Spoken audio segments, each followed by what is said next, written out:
that anime. I already sent it to you. Oh, you found it? Good. Yes, it was on the site we use. Well, I also found it on another. Holy fuck, it was made in 1994? Shit. This is gonna be good. And while you two are playing for post-stream activities, hello everyone, Neruli here, and welcome back.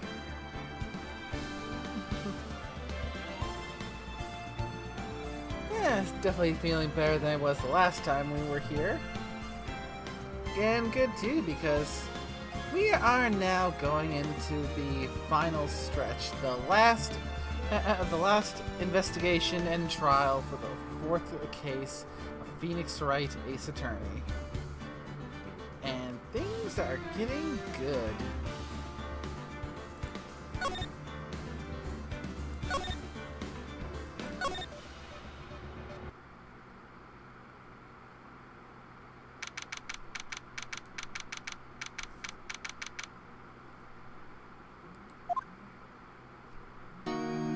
And I don't have that stream open.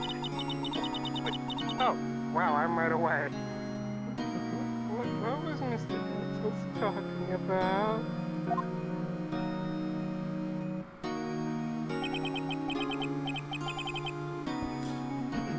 A memory of a crime that I committed.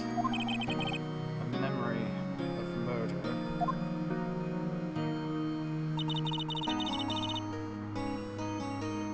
You think you said was killed?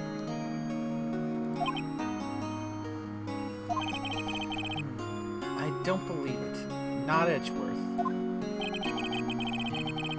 Some painful memories been troubling him recently. But he'd never take someone's life. Never.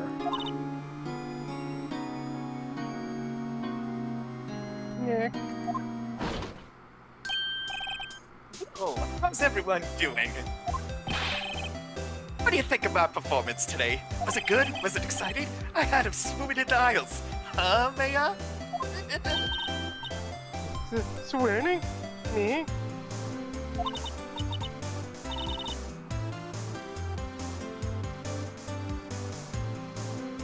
Oh, yes, I do remember feeling pain.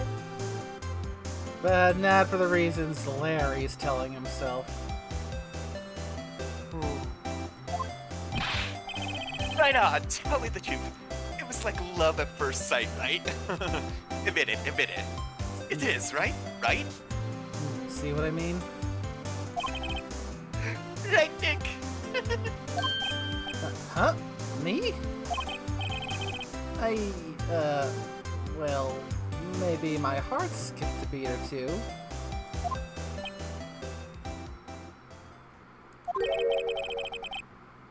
You can do better than that. Come on, I saved Edgeworth in there, dude. Edgy! Our homeboy! You guys should be bowing before me. Yeah! Bow before your hero. Larry, shut the fuck up.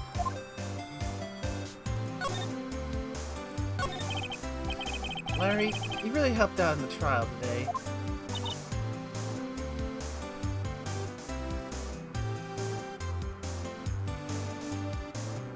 You did! You and that lamb homicide have been found guilty.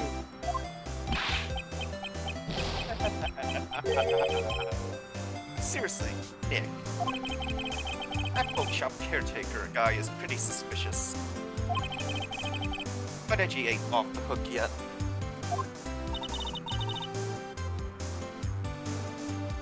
Don't spoil the mood, Larry.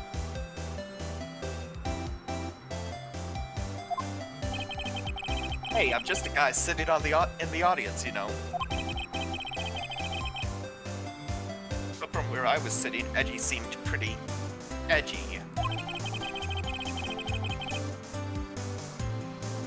I mean, can you really know how he's telling the truth about that night?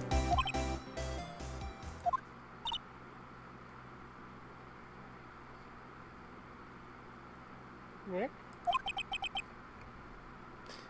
I don't know. But what I do know is I'm going to believe even you two until the end. Us two? Edgeworth and who else?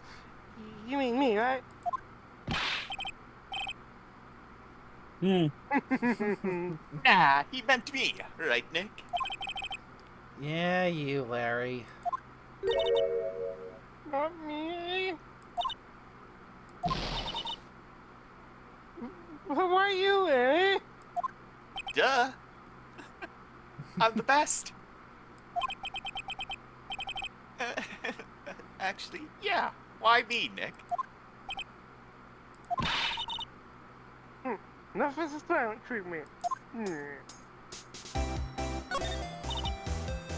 Yeah. Why do you trust Mr. Edgeworth so much? He's shangry, it's only true. When you first met him, he was kind of a jerk, don't you think? You didn't know him back then. Back when he wanted to become a defense attorney. Wait. You two were classmates? Yes, in grade school. They saved me, Miles, and Larry. They saved me, and I'll never forget it. That's why I became a defense attorney, you know?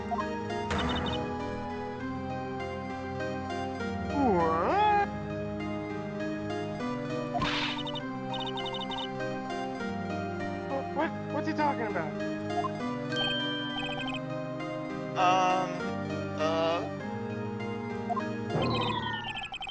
Sorry. I kind of forgot.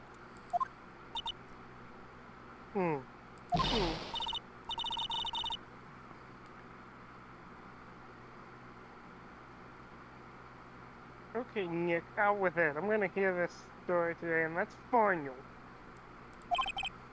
Okay. It's kind of a long story, so hang in there. It was the very end of 3rd grade. I was on trial. A class trial.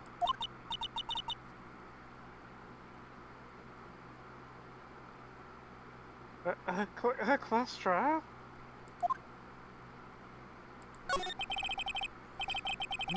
You remember, Larry? Spring, end of 3rd grade? A kid in our class got his lunch money stolen.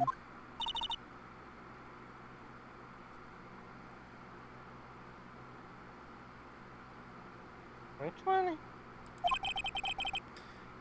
Our school was really small. Every month, kids would bring in an envelope with money for lunch from home.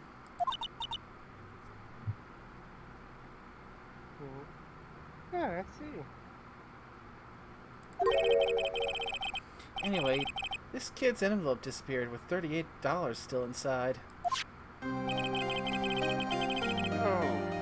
Yeah, now that you mention it, I do remember that. I can see why you'd forget, though. You were out of school that day.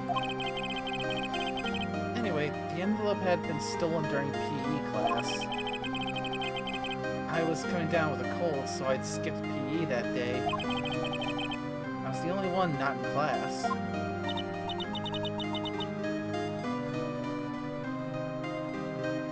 You thought you did it?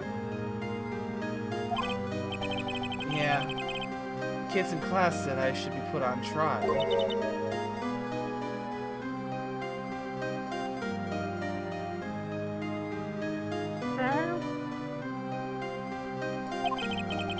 So, the next day, we held a classroom trial, with me as the defendant.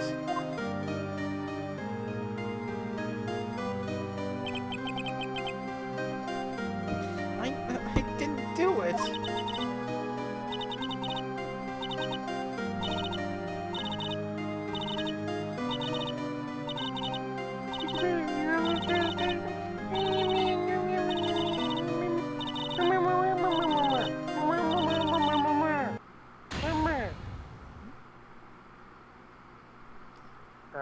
Who wants to be a teacher?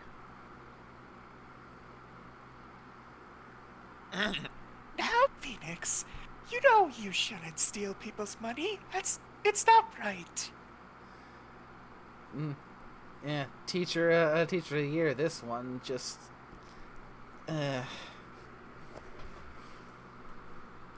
Oh, well, and with teachers that were that bad in a sense. Yeah.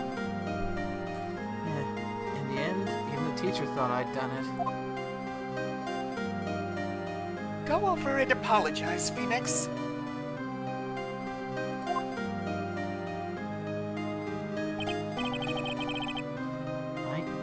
I didn't know what was happening.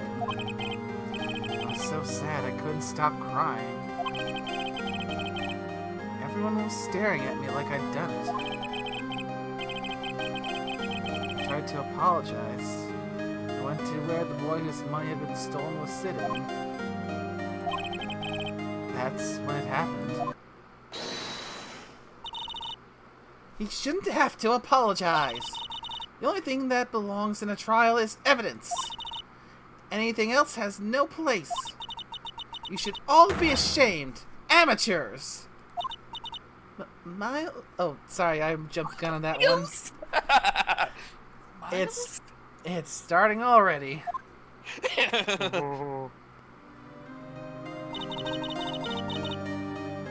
It wasn't you who stole my money, was it? No. Then you shouldn't apologize. Everyone's been shouting you did it, but no one has any proof. That is why, Your Honor, the boy is innocent. Dr. Miles, it was your money that was stolen.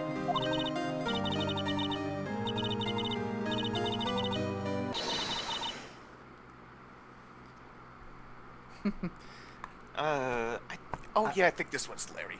Why don't you all just shut up?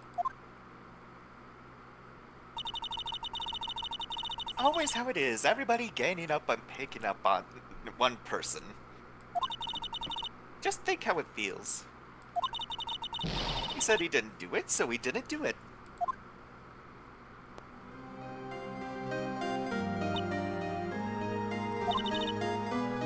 Very well. I will replace the money myself. This class trial is over. I think you mean kangaroo court. I mean, yeah, it more or less is, because, yeah, as Lumhouse pointed out, they were just throwing out accusations and deciding guilt without any form of evidence.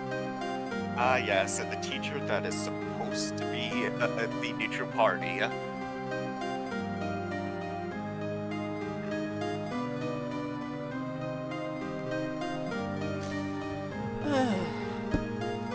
At the same time, considering it was a class trial in 3rd grade,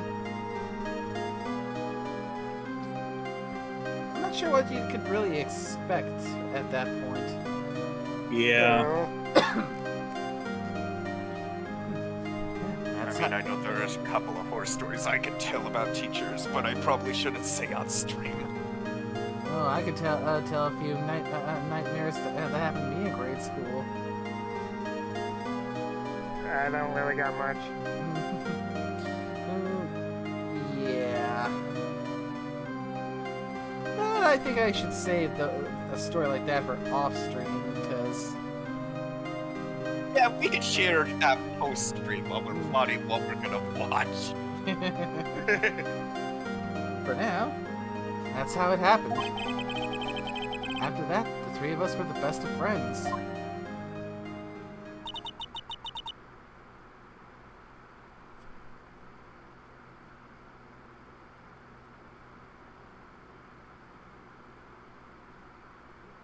Wow, I had no idea. Yeah, I had no idea either. I mean, I forgot! God fucking damn it. I feel called out because I do the same. I mean, every instance we've seen involving him has proven the old adage true. If something stinks, it's usually the butts. Or the sus.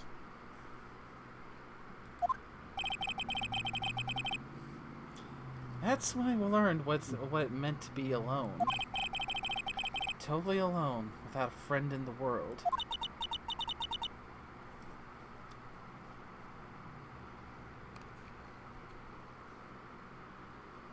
You did a good thing, Larry.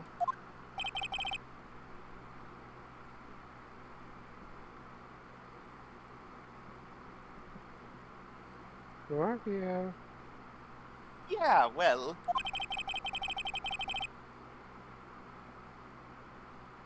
I was just lucky that I took the day off from school.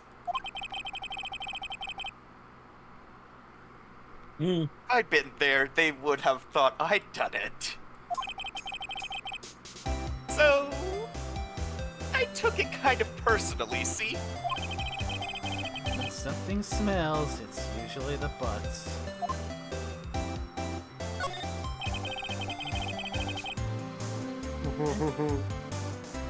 Anyway, Edgeworth and I talked after that class trial. That's when I heard his father was a defense attorney. I remember his eyes would shine when he talked about his father. I'm going to become a defense attorney, just like my father. A famous defense attorney. Then, a few months later, he suddenly transferred to another school.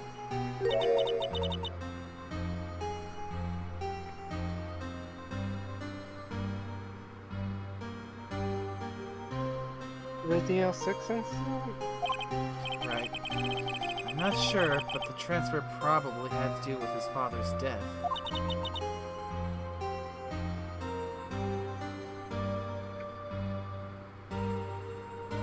So sad.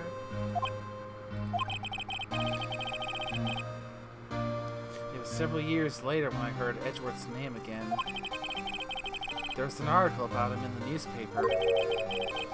The headline was something like, "Dark Suspicions of a Demon Attorney. Fabricating evidence, manipulating testimonies, covering up facts." The article said he'd do anything to get a guilty verdict. Anything.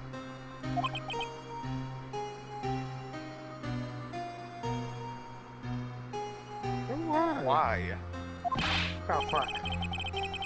What happened? I mean, that's not the Edgy I used to know at all. That's what I thought too. I tried to get in touch with him, I don't know how many times. He never replied.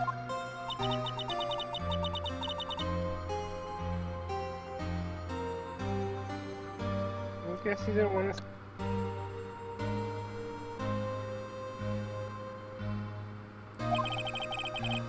I guess he didn't want to see those things. I couldn't just drop it though. I wanted to meet him, to learn why he had become who he became. That's when I decided. Wait, you know me.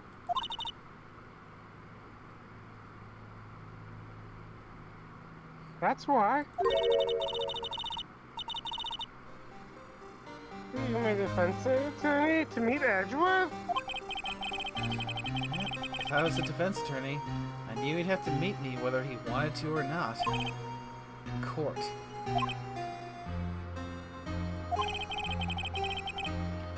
Edgeworth believed in me, and I believe in him. He's in pain, and no one's on his side. I'm the only one who knows the real Edgeworth. I'm the only one who can help him.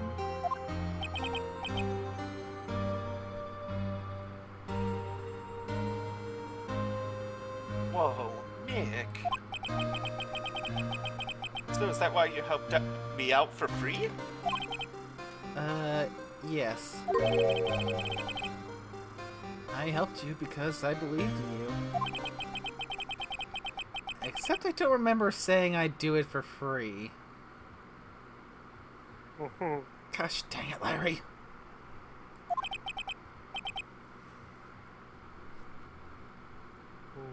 Aw, Nick.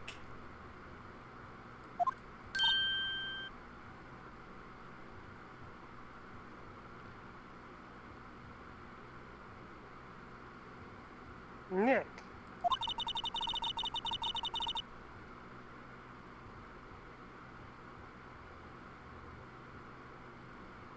We have to save Mr. Edgeworth. It's the last thing we do. Okay. Right. Very well, maybe.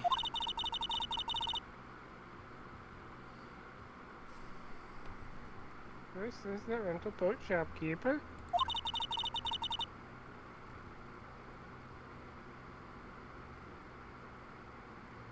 You need to find out who or what he is.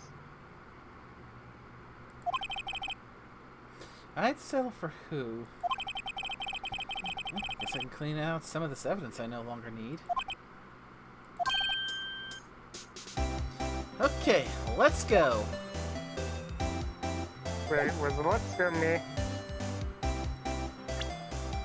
Okay, so we still have the autopsy report, the lake photo, photo of Mr. Fay, the map of the lake, pistol bullet, the pistol, metal detector, Polly, DL6 case file, and the DL6 incident photo.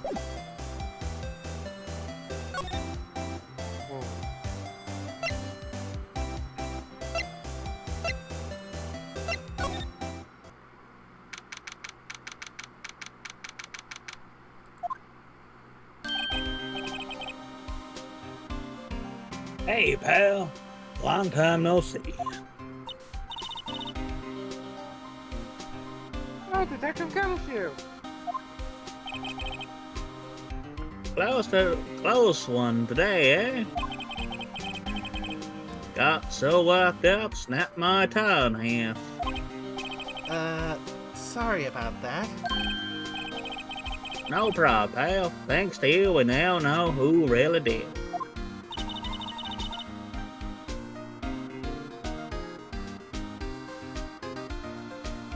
You need a boat shop caretaker?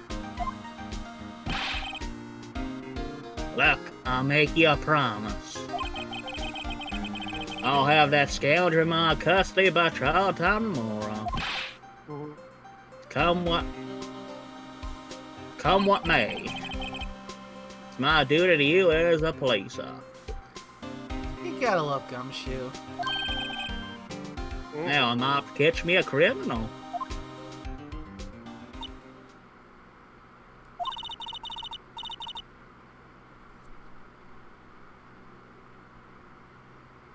Detective Gumshoe is active today. I mean, he feels like he's seeing the light at the end of the tunnel. I'd be surprised if he didn't. Oh, one other thing.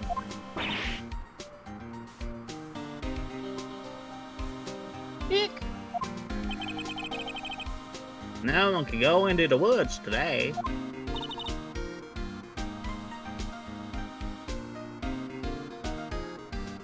Bean. The words? I just hit the wrong button. Were a lot of us camping?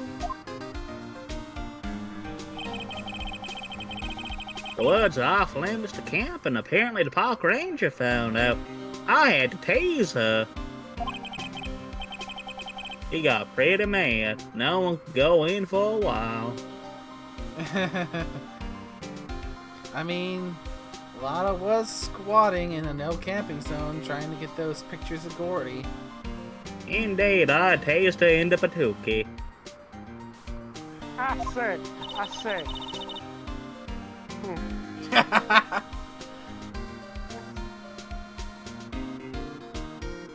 Okay, sorry. Just caught me off guard. I guess Lana's in a lot of trouble. You can say that twice. And I'll be seeing you tomorrow. Lana's in a lot of trouble. Yeah. You said say it twice, so I said it twice. Ah.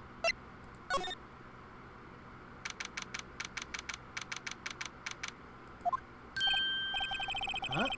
The steel eyesore is missing.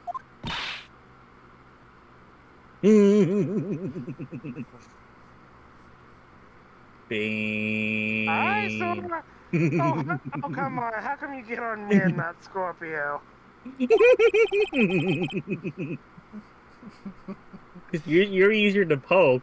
You just jiggle. Yeah. Looks like the hot dog stand is closed too.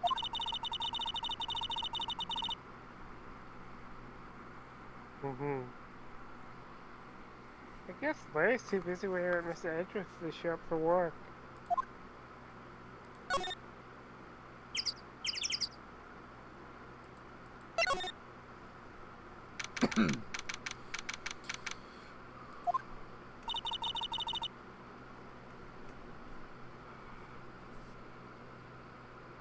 They will take a god away. Yep.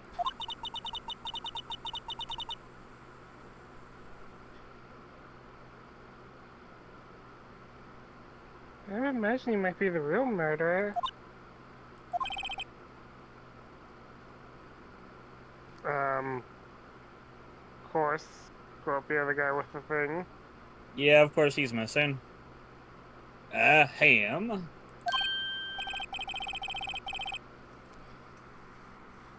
Oh, that.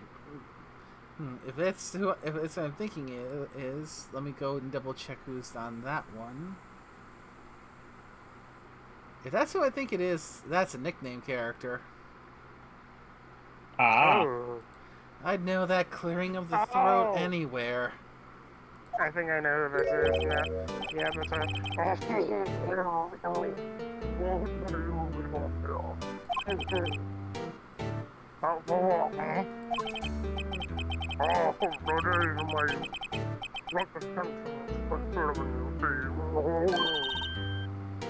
Mr. Grossberg! No time for idle reminiscing. Frederick's trial ends tomorrow.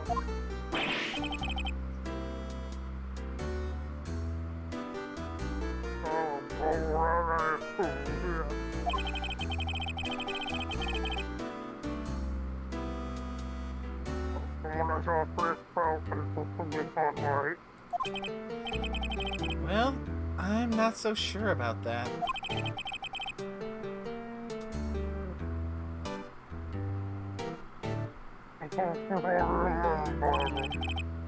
Well, I'm not sure.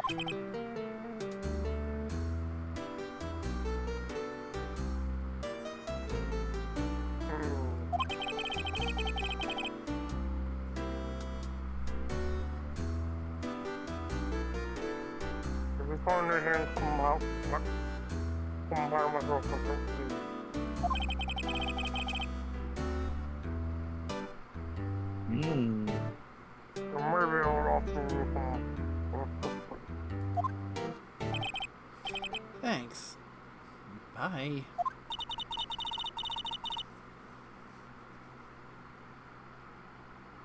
I think Mr. Grossberg was sitting here anyway.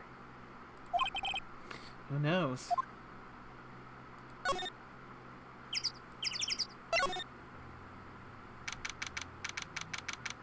Oh.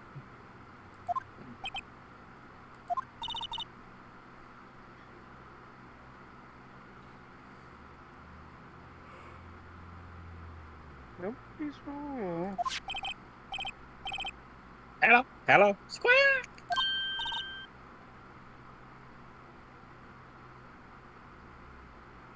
Bean. I was right here to relax. Hey, it's Polly. Hey, now you don't need to be angrily waving your little tentacles. I wonder where your Womp. name is gone, Polly. Hello, hello. I can't believe you don't know how to leave this poor guy to himself. Hello, hello, squawk.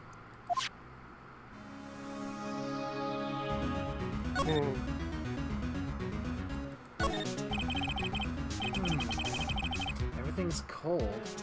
Looks like he didn't turn this heater on. Guess he hasn't been back here since the trial.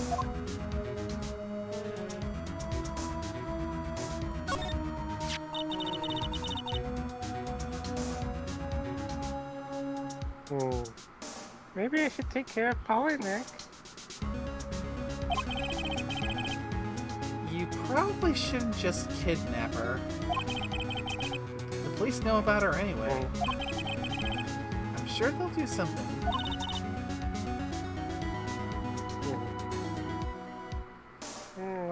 Okay.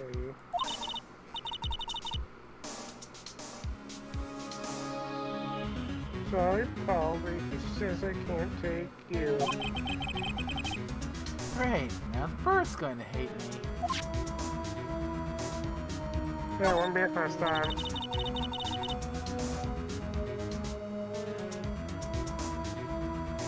It doesn't look like you use this kitchen much. You're right.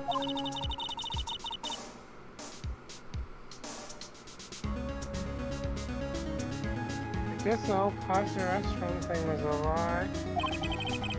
What? You thought I was telling the truth?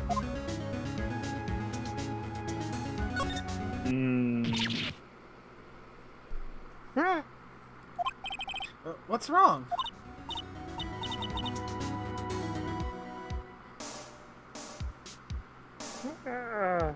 Never mind. What? Tell me.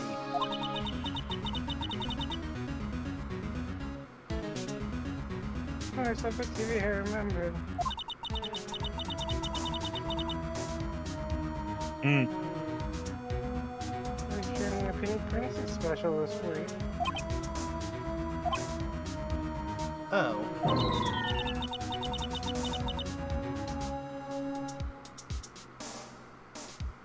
See if that's what we can tell you.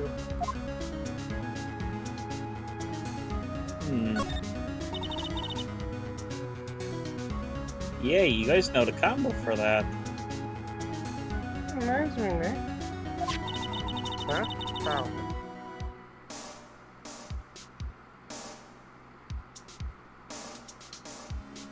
Oh, you know the number to the safe, right? Yeah, that's right.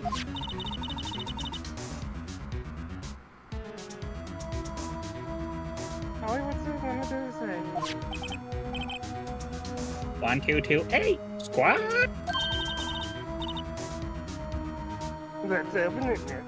Come on. I'm sure there isn't any money in there. Oh.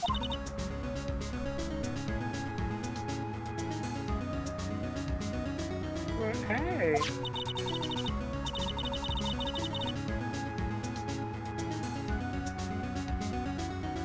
They're locked, right? So there must be some value in there. That's fair something. I'm not so sure.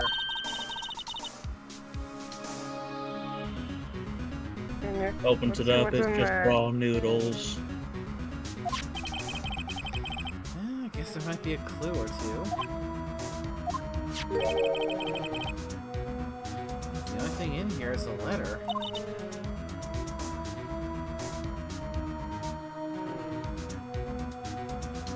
The letter? Oh, boring. There's no name or signature on this thing.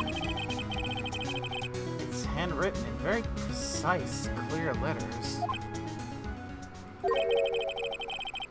Get your revenge on Miles Edgeworth. Edgeworth?!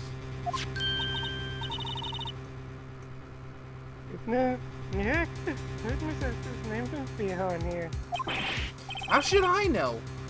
I'm gonna read the whole thing. Get your revenge on Miles Edgeworth. One eternity later. It also says this is your last chance. Now is the time to get revenge on the two men who ruined your life. The rest of the letter goes on to describe the murder plot in detail.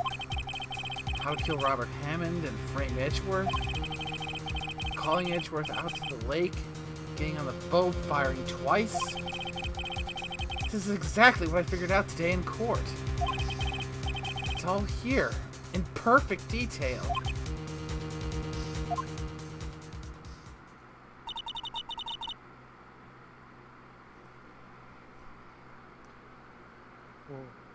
What do you think it means, Nick? I don't know. But it looks like these are instructions for that caretaker. When he killed Robert Hammond and called out Edgeworth, he was following instructions.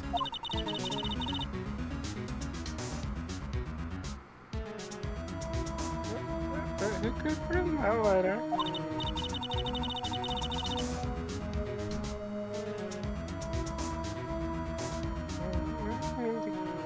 Mr. Edgeworth. Look, I don't know, okay?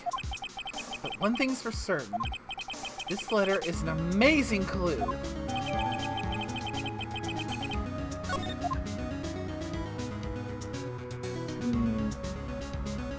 Oh yeah, wasn't there more about secret words? So I'm guessing that might have to do with the fish over there.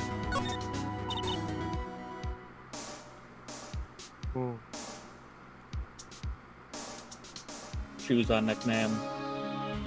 Hey, Nick! Oh, stop, I'm not food. Maybe we usually good days of fishing in the water burst open? Yeah, I guess so. You mean pictures of the fish they caught, right?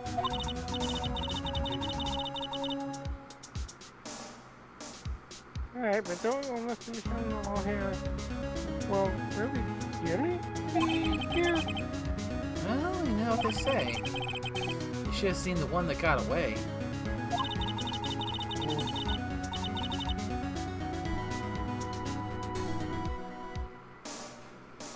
Yep, the one that got away from us was the caretaker, and we did see him. I don't feel like we're having two different conversations here.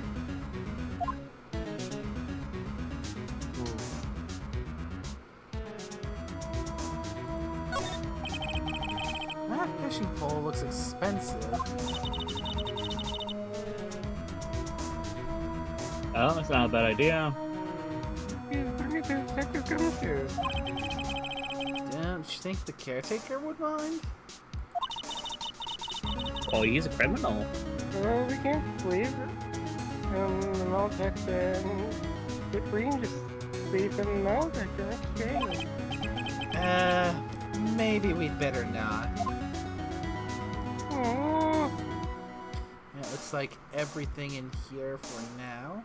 Oh, What about that unit up in top left? that's just a ventilation fan. Yeah. There's nothing Anything we can say? say to Polly? Yeah, we've already spoken Polly. hopefully the kid can take a letter with him. He left in a hurry, right? I don't think he even came back here after the trial. No, man, is there like anything we can discuss with Polly? Like we're in the examine function. Yep.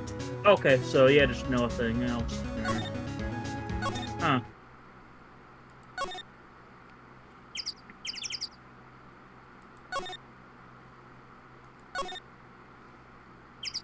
I suppose we can probably head off to speak with Nickname's favorite character. Hmm?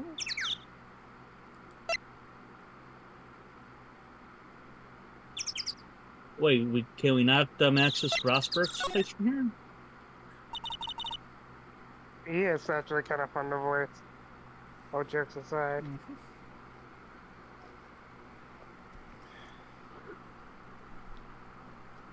Shoes on. Don't. It was only a second. One day.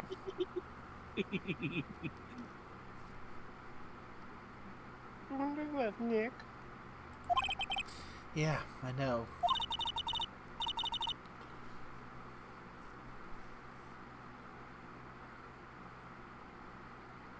No time to waste. Let's get going.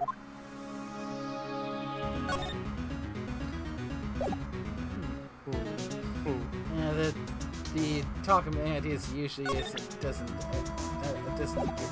offer too much. There it is. Okay.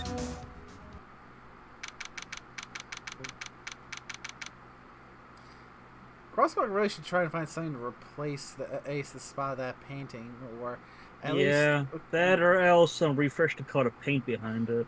yeah, because that is It's really it detracts from the office having that big empty spot there.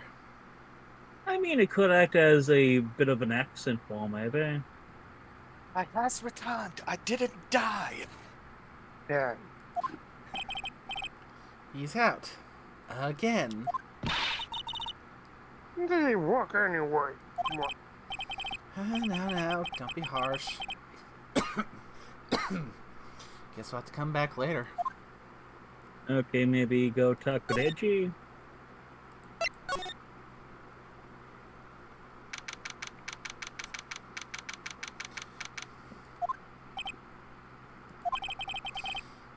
You look as grim as always.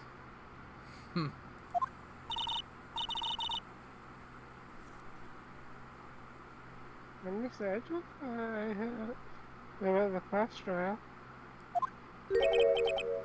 Class trial? What do you mean?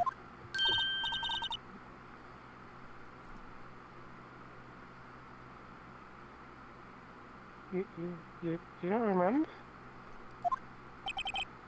No, I don't.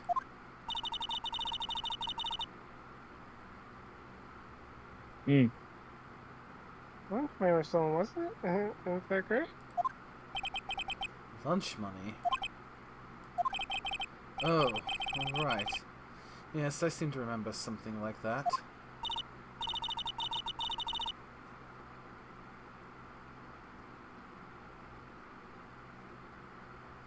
I think you're the only one who really remembers.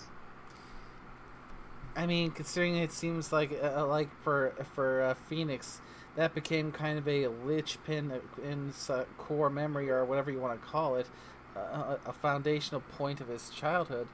Of course, he'd remember it. Of course. Well, it probably only really mattered to me anyway.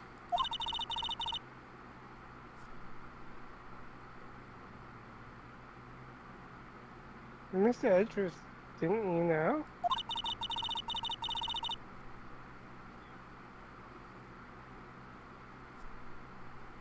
Just a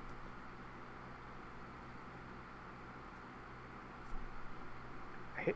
That 12's when Nick became a defense attorney. Ridiculous. Gee, thanks. That said, it does sound like the kind of thing you do. You haven't changed a bit, have you, right? So simple. To a fault, even. Well, maybe, yeah, but I think you changed too much, Edgeworth.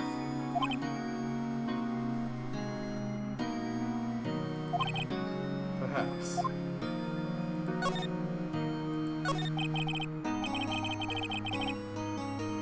Hey, Edgeworth, why did you become a prosecutor anyway?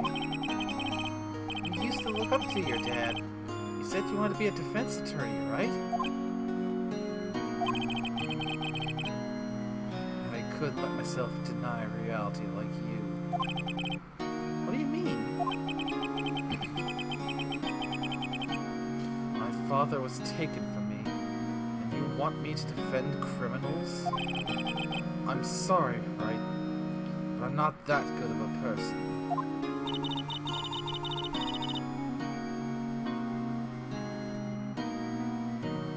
You're supposed to have a hand in your father's murder, right? Yes. A man trapped in the elevator with my father. His name was Yanni Yogi. He had to be the shooter, any way you look at it. Yet, he was found innocent. That defense attorney got him off the hook. That would be Robert Hammond. On that day, 15 years ago, the three of us were trapped in that elevator for 5 hours. Yeah. When we were rescued, we all suffered oxygen deprivation. I lost all memory of the murder. Lost your memory? now, I can't recall what happened in that elevator. That was the crux of Yogi's attorney's argument in court. He claimed that Yogi had not been of sound mind due to the oxygen deprivation. Yogi was released due to lack of evidence. Innocent. That's when I changed my mind. I started to hate defense attorneys.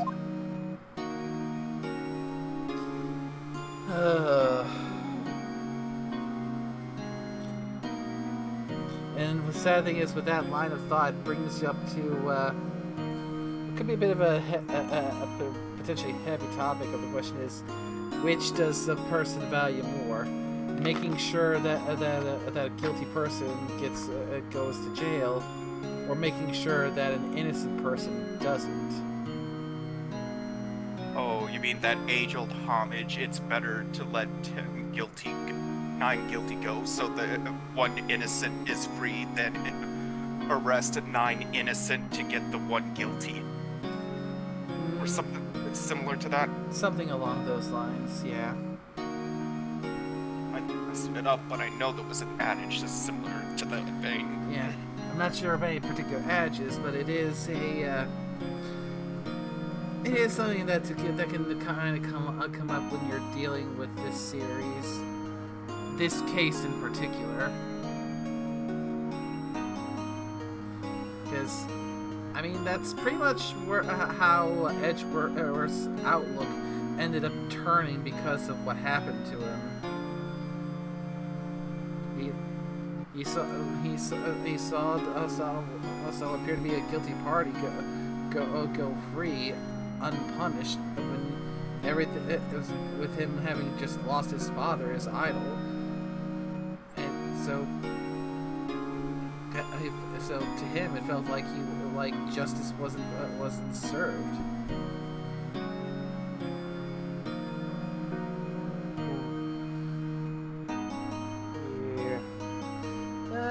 That could be a bit of a potentially dark topic, so let's continue on. What's your relationship with von Karma? He's my teacher, and a man who deserves respect.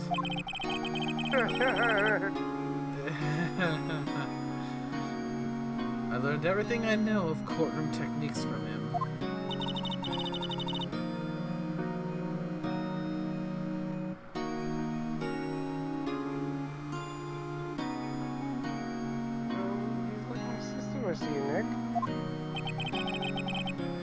He's a perfectionist in all things. In court, in his personal life, he is obsessed with doing everything perfectly. Let's not get started on the whole thing, how perfection is literally unobtainable.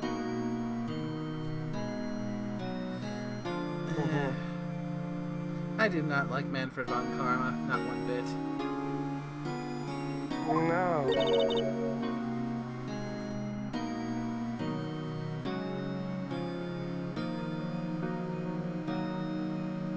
Perfectly, huh? In all the cases he has taken on, none were left unsolved, and not one suspect was declared innocent, ever.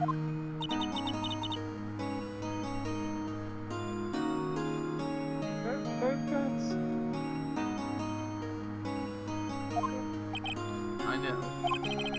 It's possible some of the suspects were indeed innocent.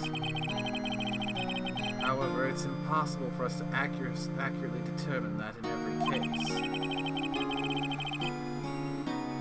All von Karma does is his job, to find the suspect guilty, perfectly. In any case, it's nigh well impossible to find a weakness in him.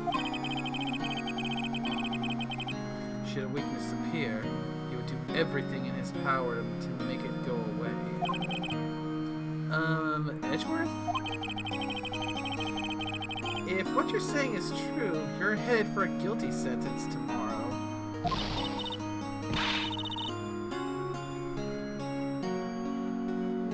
He is right. There's no time to praise the enemy, Mr. Edgeworth. It's a strange situation in which I find myself, I'll admit. No kidding!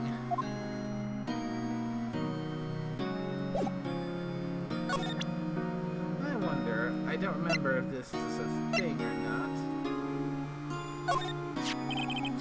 Edgeworth, see this letter? This came out of the safe in the shack where the boat rental caretaker lives. I see.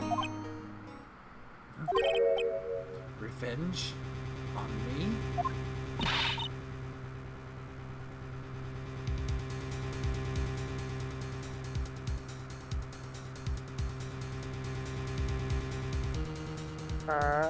Who is that old guy anyway? I don't know. Could be an innocent defendant who got declared guilty or something? Nice, right? But I don't remember that old man. Not at all. So you're following this letter then?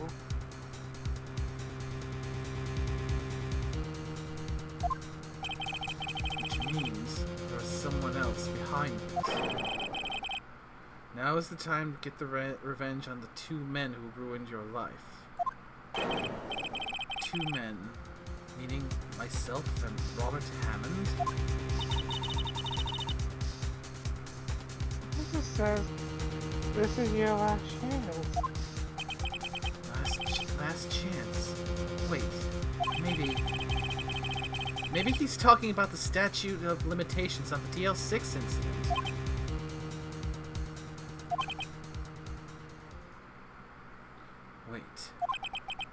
Wait, that old man. What is it? Do you know who he is? Yogi? Could he be Yogi?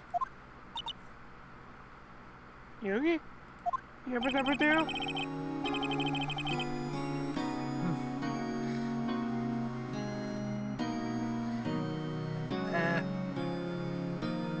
That would be a case of, if I'm not mistaken, right animation studio, wrong cartoon.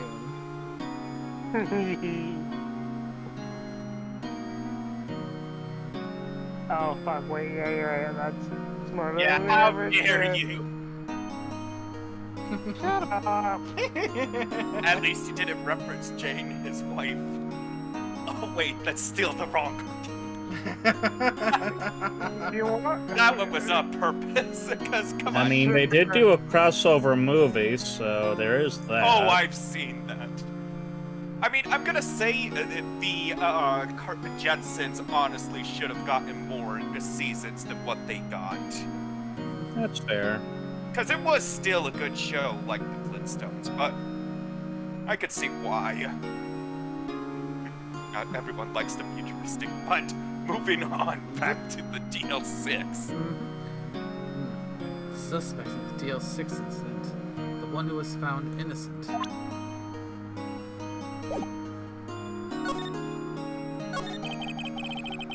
Yanni Yogi was a court bailiff at the time. We just happened to be in that elevator together 15 years ago.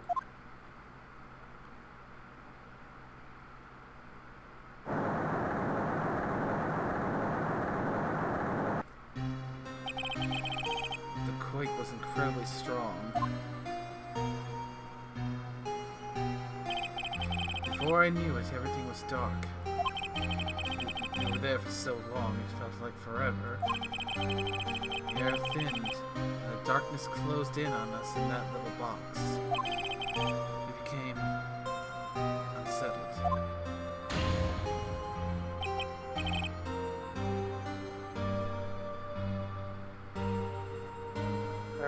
Help! I can't breathe. Help!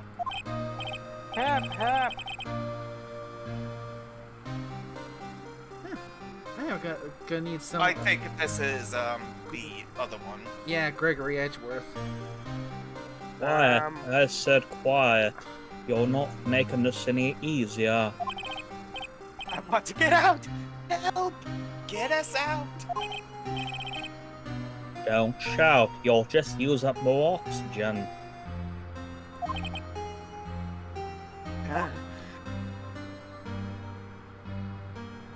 That's all I remember. When I came to, I was in a hospital bed, staring up at the ceiling.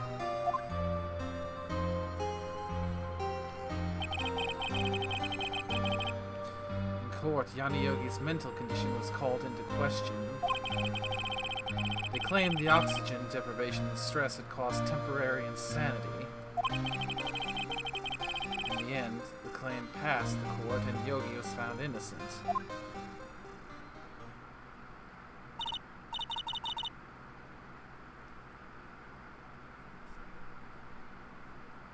Who's on? Isn't that strange?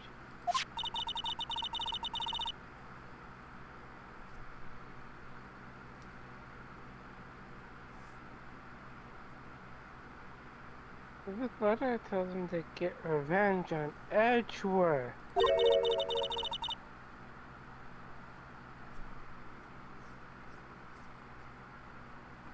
Why do you want to take revenge on you? Right. Yeah? There's something that's been troubling me these last few days. I didn't know whether or not I should tell you. You mean the nightmare? It's a nightmare I've had. A memory of a crime that I committed. A crime you committed? A memory of a murder.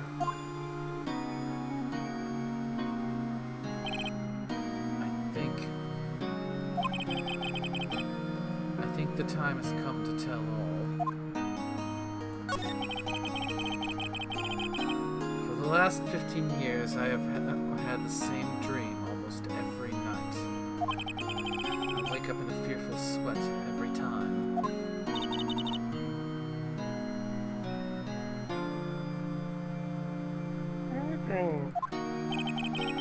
It's a dream about my father's killing in the dark.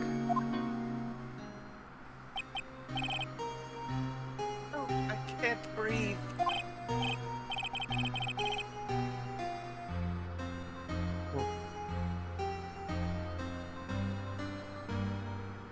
Horse? Quiet, that's quiet. You're not making this any easier. I want to get out. Help! Get us out! Don't shout, or you'll just use up more oxygen.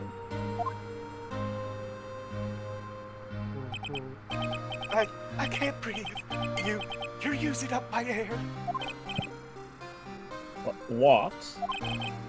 Stop breathing my air. I'll stop you. Ah, what are you? Stop breathing my air. No, Father! He's attacking Father! Then I see the pistol lying by my feet. I don't know if it was evidence from that day in court or the bailiffs. In a daze, I pick up the pistol. Get away! Get away from my father!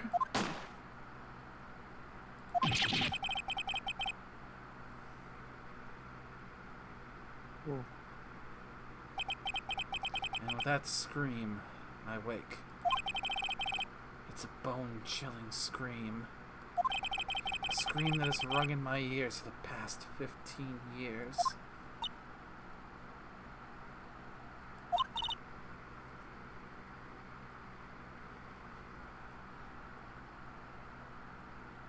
But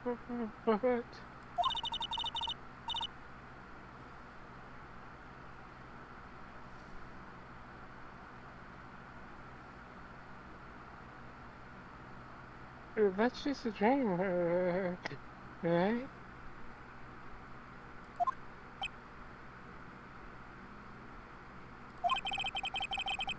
That thought is the only thing that's kept me sane for the last 15 years.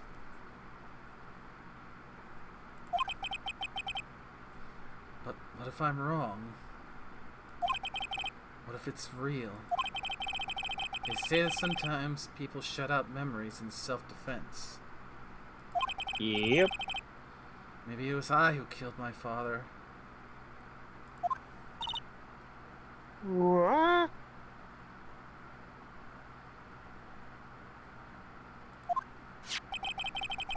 If you think about it that way, this letter makes sense.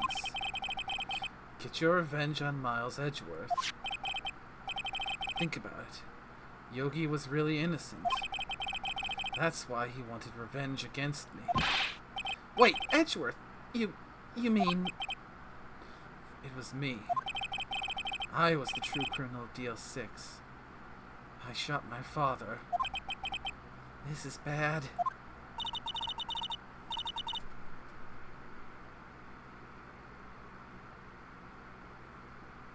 What in the heck? What can we do? I don't know. I don't think there's anything we can do. Like it or not. If there's someone else who knows a lot about the DL6 incident, maybe.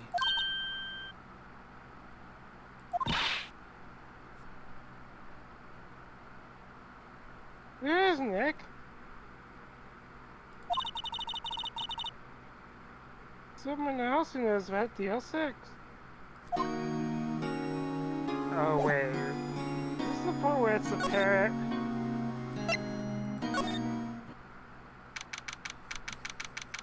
Oh no. Never mind. Mr. Grossberg!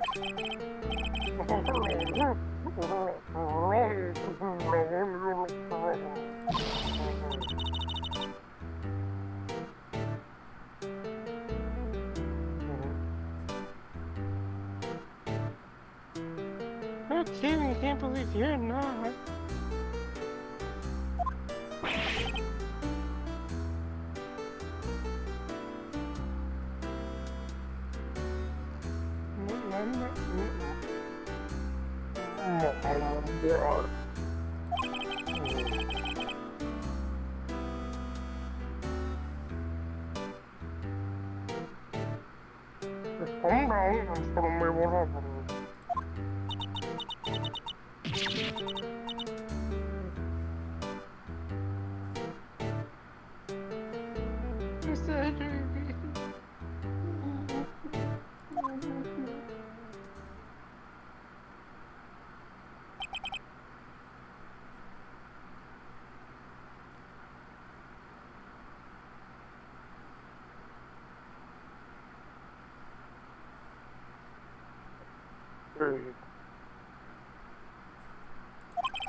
It's only a dream. Only a dream.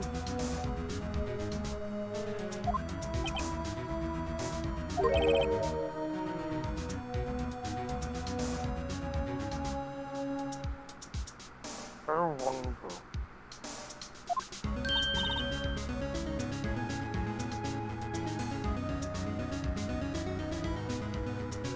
What?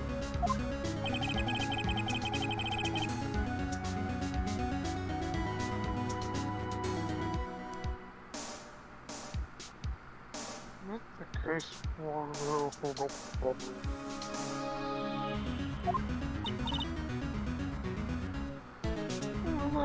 Well.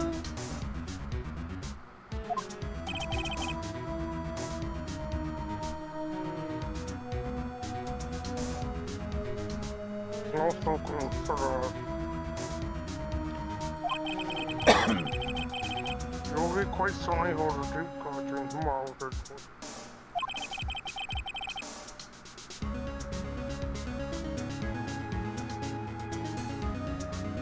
Don't deep you want to frame him humble, besides me, there's some more.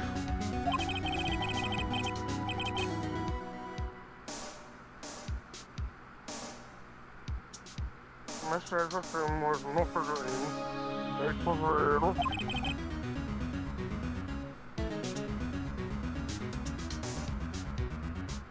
Oh, yeah. you imagine?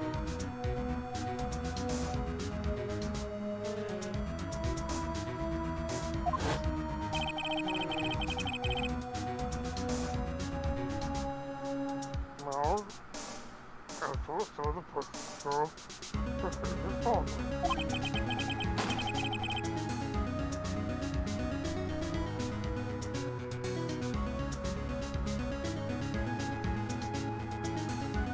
So fire and cooking was done.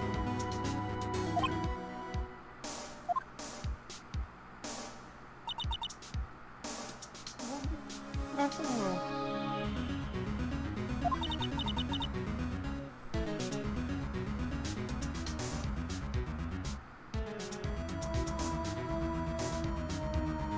I don't believe it.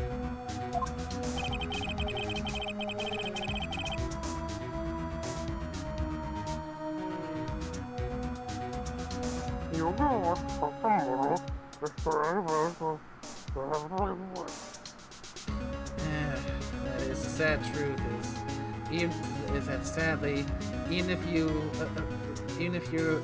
end up not having done whatever it is, just being accused can be enough to just wreck everything. Uh-huh. Ugh.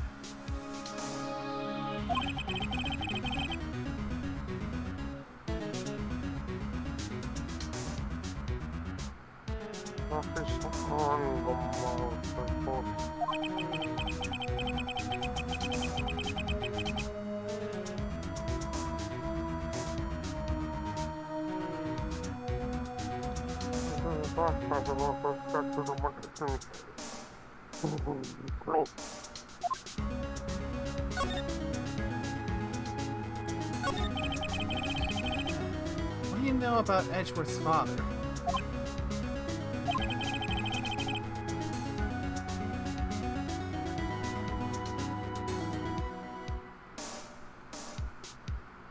Your offenses I was out to you.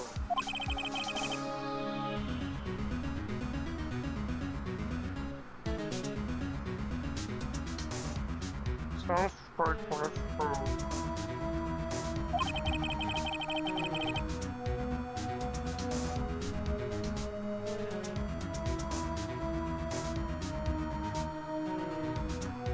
Well, you may have one get know what I think about it.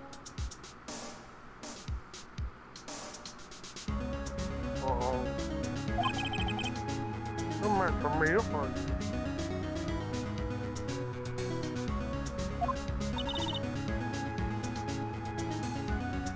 Makes this very very difficult to mix up on commerce technique.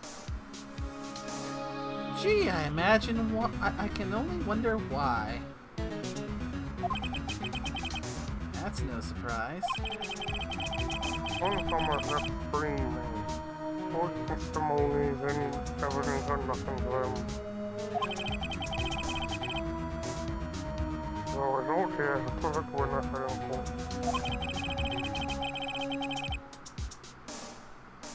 These are the areas with the policy and good method.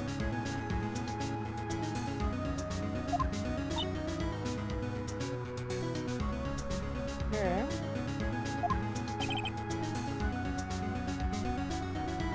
You're all.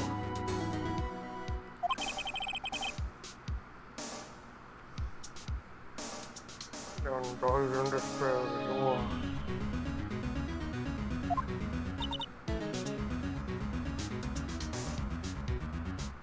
Let's see.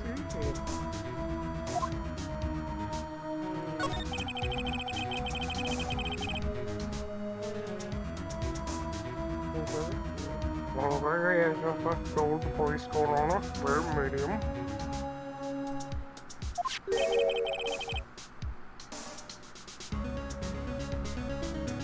That was your mother, mercifully.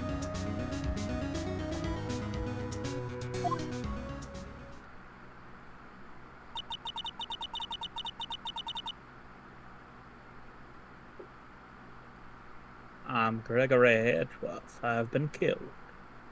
Damn. The one who shot me was the bailiff, Yanni Yoki.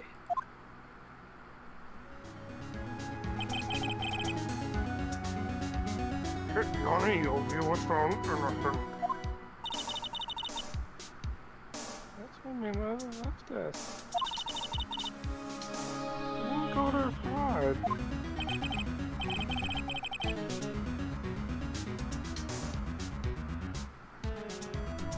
I'm afraid everyone talks to us today.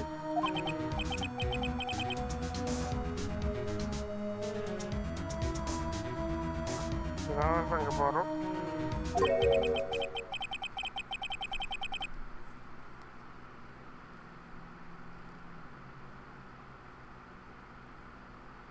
It seems one of those eyes was very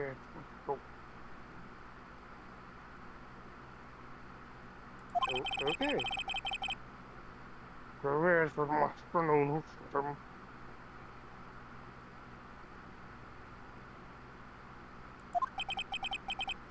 I don't believe it. So you're saying he falsified his testimony? That Edgeworth's dad lied to protect his son?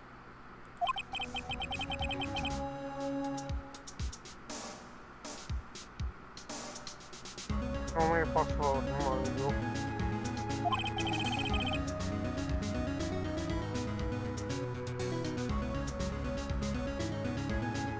But a possibility nonetheless.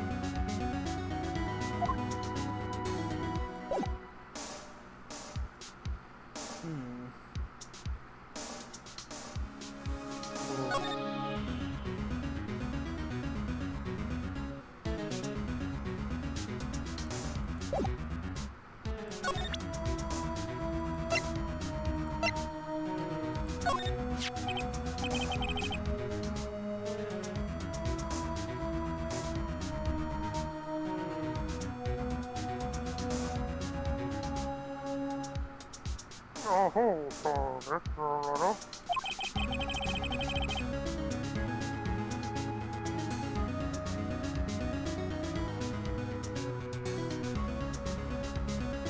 Nothing that you'll be able to following up further.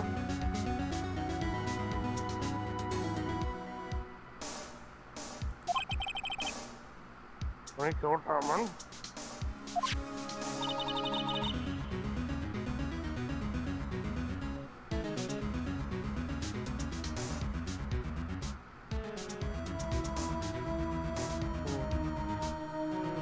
Why would you have a Hammond?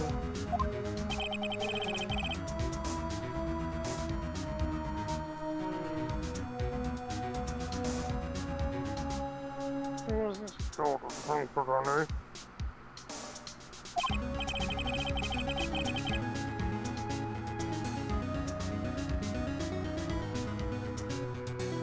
On the class software straight for it all.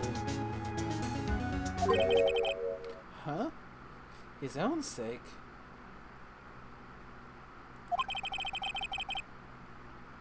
He never touched this by one. I'm mainly trusted for his vulnerability. He's proven innocent, so why should it matter?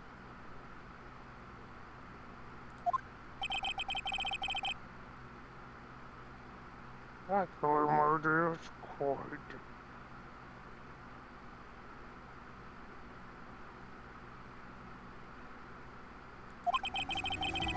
He underestimated murder for no one but himself.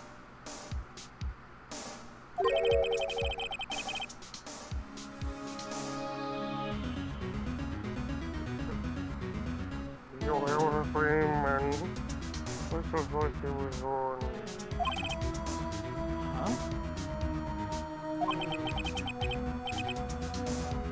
You'll understand this one.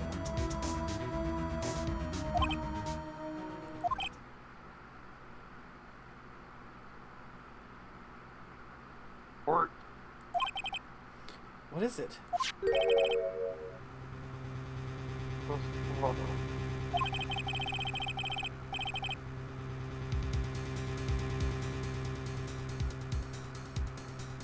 I've seen a sunrise somewhere before. Along from the wall.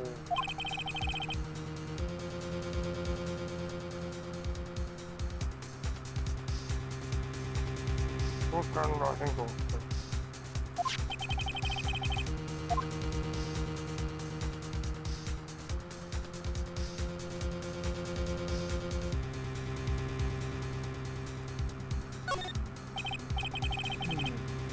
Could it be Manfred von Karma? Karma? What is right over? Well, I'm not sure.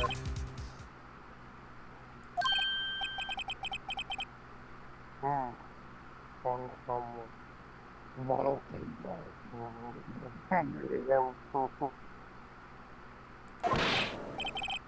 Alright! It's alright! This is what I'm calling my handwriting.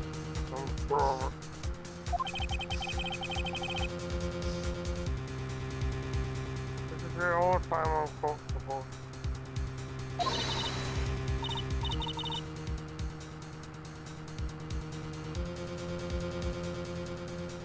What? What does that mean?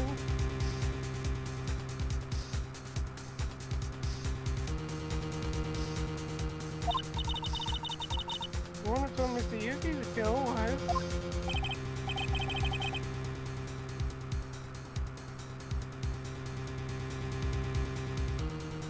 Alright. Manfred von Karma who What does this mean then? Why would Von Karma want to frame Edgeworth?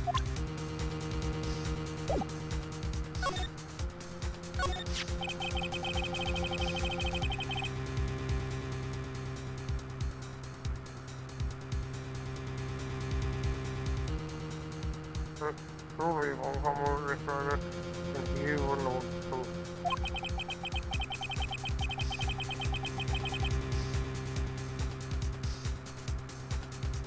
Even though it miles away, it was accidentally told it on the spot.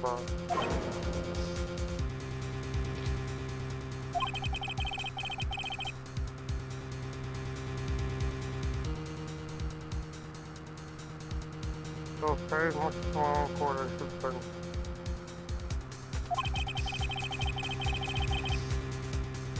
I'll press the button for the frame mouse and put okay. No.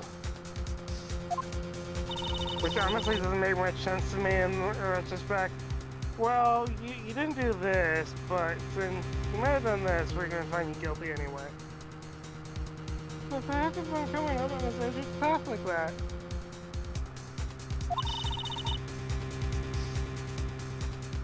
Even Mr. Edgeworth thought it was a nightmare.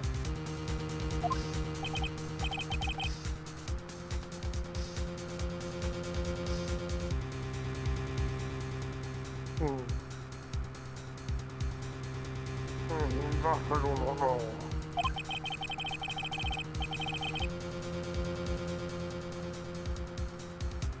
I do know that I'm hungry, but it's just and go back for it.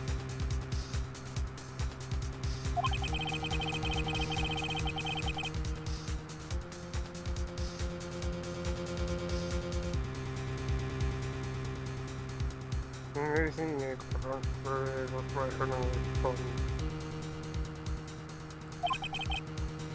What do you mean?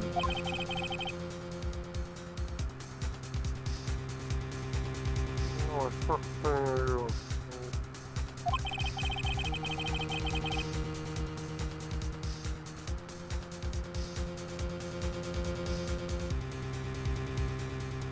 One comma met creators and courts, and one comma did win.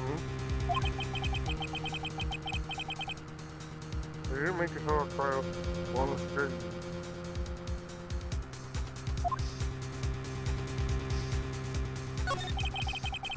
What happened to the trial between Edgeworth's dad and Von Karma?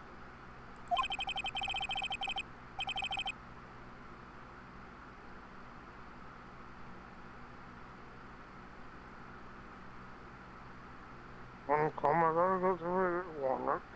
You won the trial.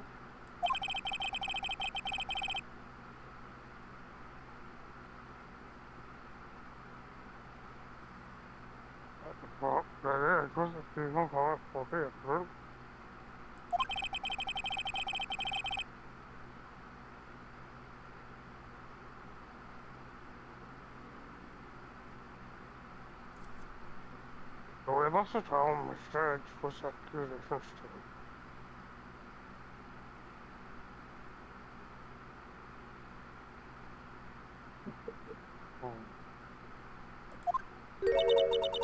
all the evidence?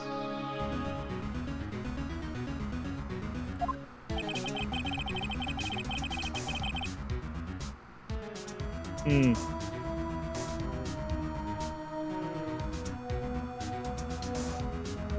We only found one car in the career as a prosecutor.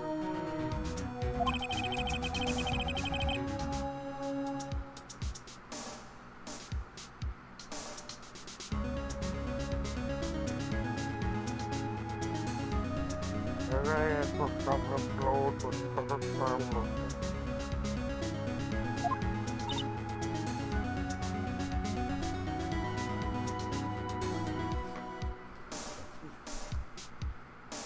Wow.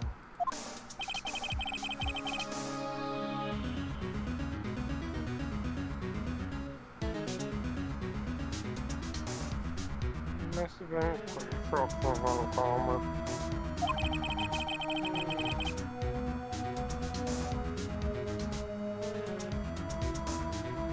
She took off vacation with terrible. A vacation?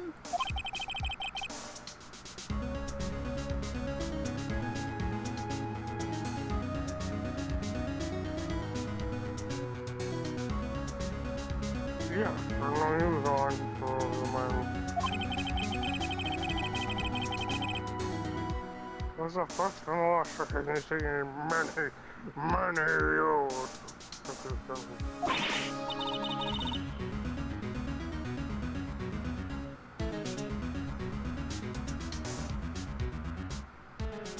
Really, he didn't take vacation?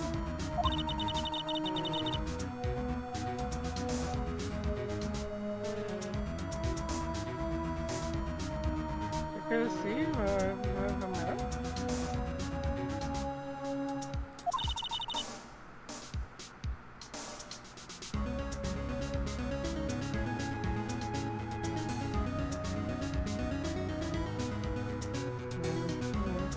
Don't tell me he's never been to Europe.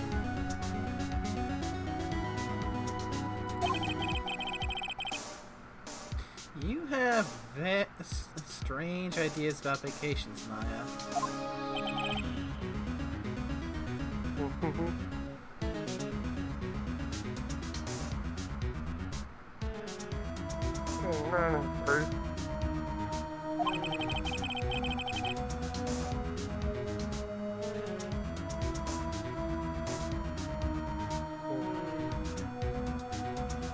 That was the only time I partook from work.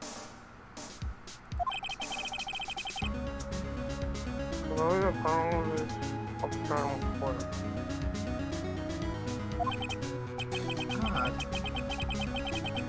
If you want to keep a perfect record so badly, why would you take such a long vacation?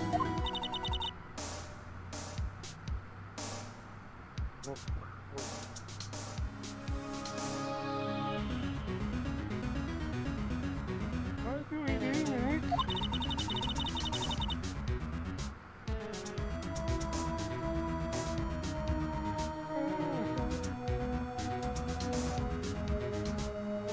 Well, Karma's gonna bring up deal 6, you can bet on it.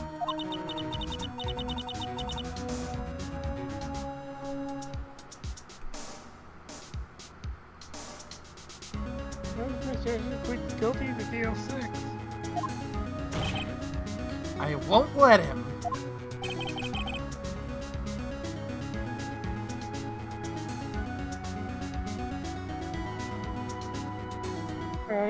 Yes, Mr. Wright.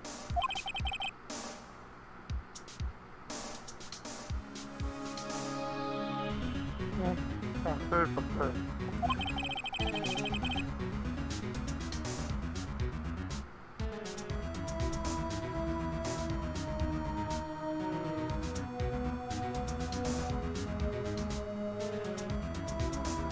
But even at your mother,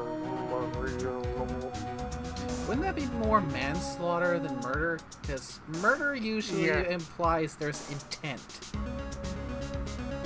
Yeah, that would probably end up being manslaughter. Although they do call it accidental manslaughter. Well, there's there's a few kinds, I think. I mean, accidental would usually be like, say, you were doing something without, say, like a vehicle, and it accidentally killed someone, so that would be accidental manslaughter. Manslaughter would be, in this case, would be, since he wasn't in a right state of mind, yeah, it would be manslaughter because there's no intent. Oh, then there's probably involuntary. Didn't we say that? Well, it's unintentional, but it might be the same as involuntary. yeah. Yeah, something like that. Plus, I mean, the fact that the gun went off just by throwing it. That, in its own way, sounds like a freak accident. It sounds like they had the safety off, which is a big no-no. So, yeah. All gun nuts. So, yeah, for starters, some idiot had the safety off on that gun when all that went down. Second, I'm pretty sure if just the force of firing, throwing the gun was enough to cause it to fire, then there is also something very faulty about it. Yeah. Either faulty or the thing was modded to be on a hair trigger. As this game is supposed to take place in Japan, I really don't think they would have it modified for a hair trigger for police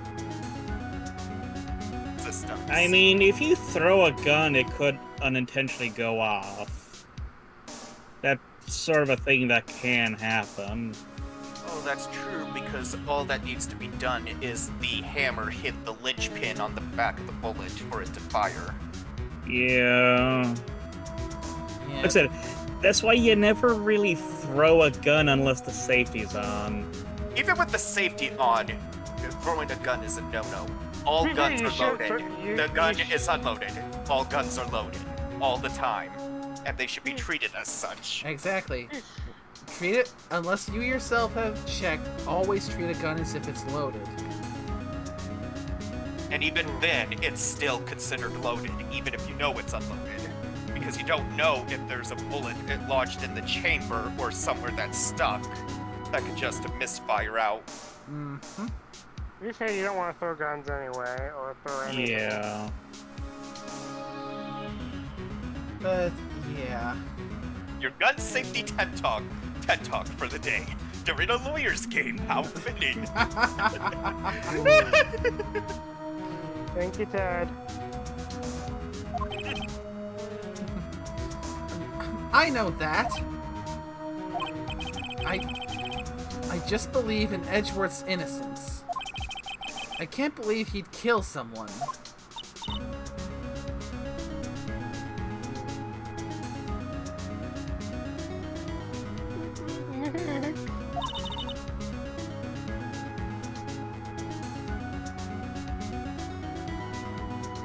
It's like he commits himself.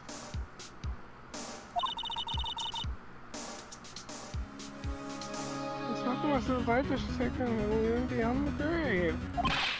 I don't care. I know he's not guilty. My man.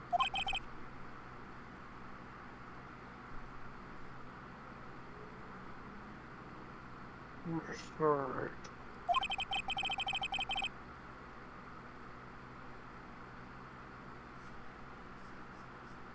Your face always supposed as a gold trick again.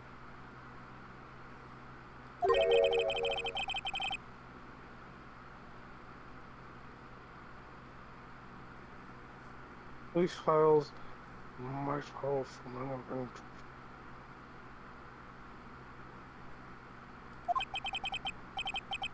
Mr. Crossberg, thank you. I can't promise anything. In fact, I think the country is funny human like them. I understand.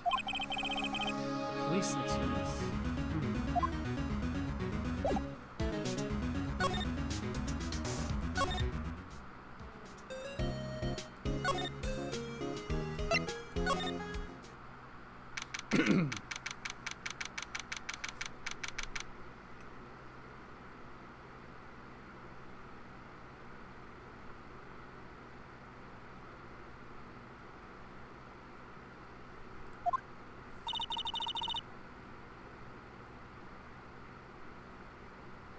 There's something in here.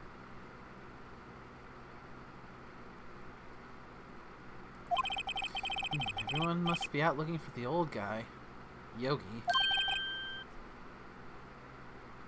Oh, it's you. I don't think Gumshoe will be coming back today. He's staying out late looking for someone.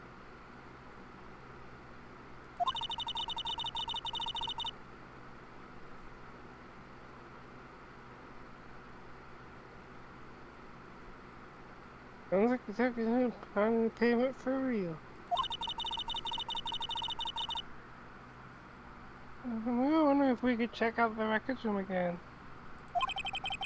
Well, now, I can't have just anyone wander around in there, huh? But I guess Mr. Von Karma's in there now, anyway. Fuck! Hey, we're biologists. You can go on as long as he's there.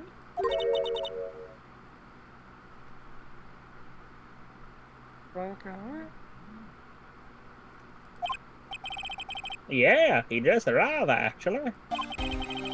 Karma's in the records room?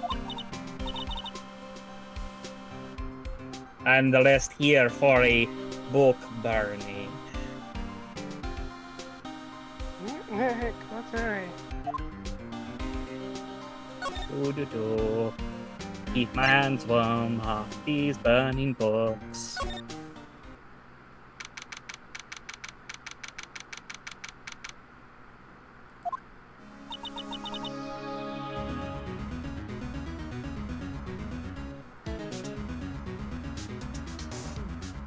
Dusty as always. They were only here just yesterday. I'm sure they just haven't had time to clean.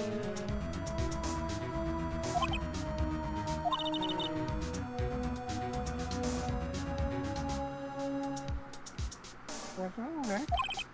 Nothing. I was just noticing that he isn't in here. On Karma.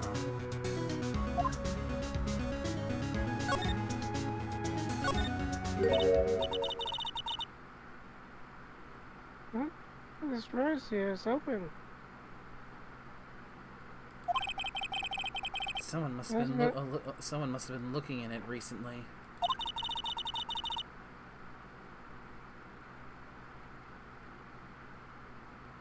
The label says unsolved cases evidence.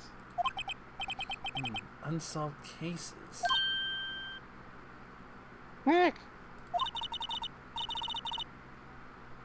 The file video 6 is completely empty.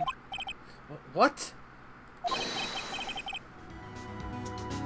What are you doing in here?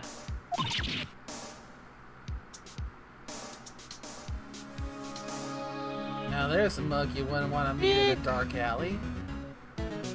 I tell you, I am very nice and quaint in dark alleys.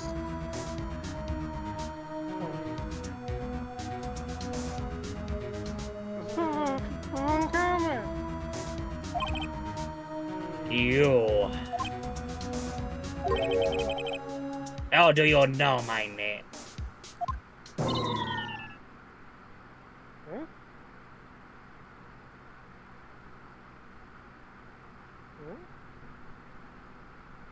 You have a very Jane face.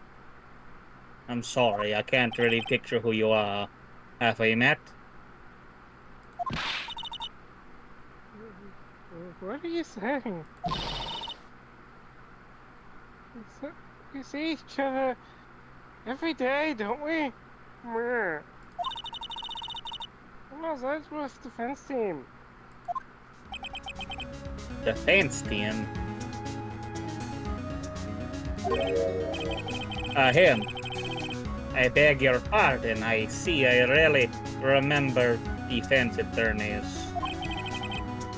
They're like bugs to me, needless things to be crushed and shot occasionally. Asshole. I tell you, they make very good turkey practice. I can see how this guy was Edgeworth's mentor.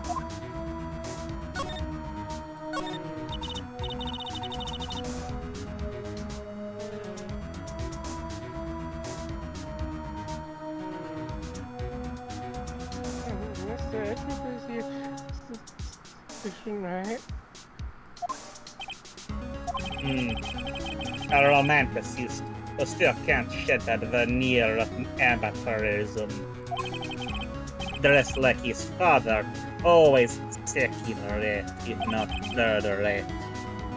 Mr. von Karma, you had an axe to grind with Mr. Gregory Edgeworth, didn't you? Me? A grudge against a mere pathetic, sniveling defense attorney. Why would I? Because he dealt a blow to your otherwise perfect trial record. So you did. But what I don't get is, why did you take his son under your wing afterwards?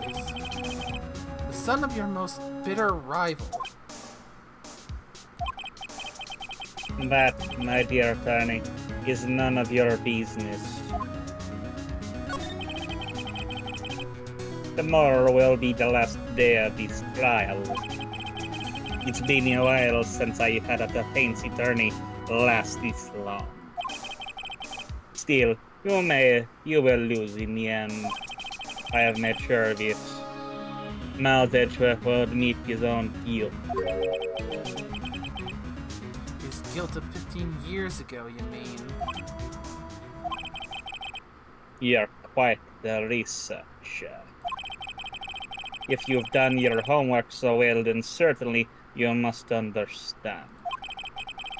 You know what Miles Edgeworth will tell the court tomorrow. You were right. Mr. von Karma is going to bring up DL6 in court tomorrow.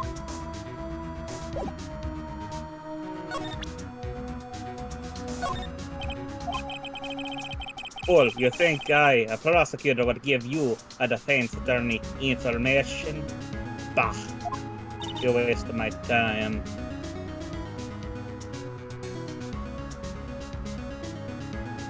Creep. You're a creep too. Look at you in that little gaudy outfit. Mr. von Karma, have a look at this. This was you, wasn't it? You instructed Yanni Yogi to commit murder. Yanni Yogi.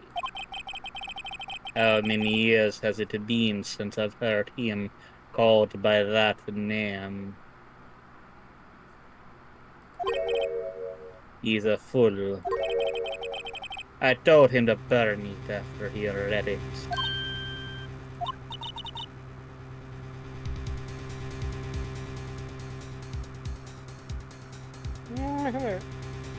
I admit nothing. You simply are hearing things.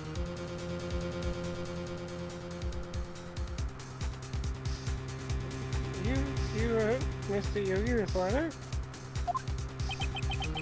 Yes, my dear defense attorney. Thank you for taking the trouble to bring it to me. You've saved me from a lot of needless hassle.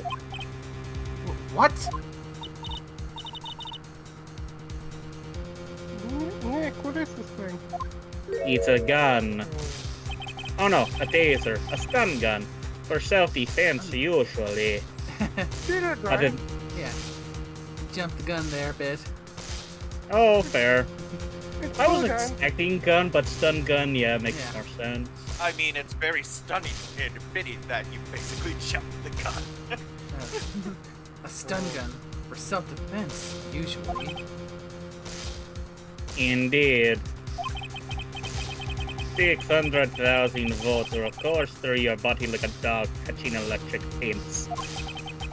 600,000. Oh, don't worry. People don't die from it, usually. I know the right spots for that. Now give me the letter. No.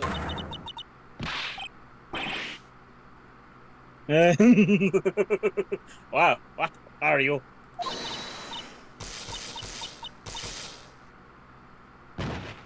Yeah. Maya.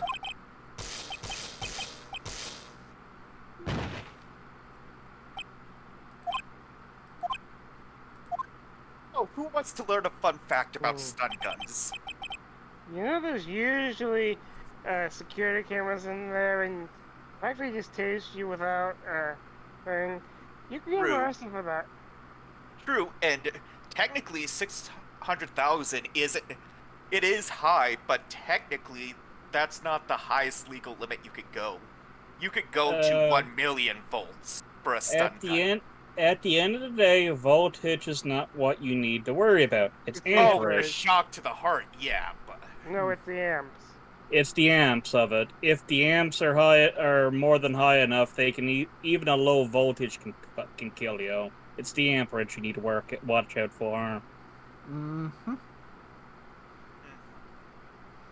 I mean, pretty much anyone who's ever watched MythBusters has learned that little tidbit. Oh, so that's where I Oh, remember yeah. it from. I knew I knew that, but I don't know where I know this from. Yeah, I mean, because they do shit like that. yeah, it was from the episode where they were testing about getting electrocuted in the bath, and their first round of testing, they kind of fucked up a bit with how much they were testing for. So, I mean, a great example of just how bad they messed up their wiring was they had a hairdryer with a ground fault interrupter built in, and when they dropped it in the tub, it kept on going. It was actually pumping water.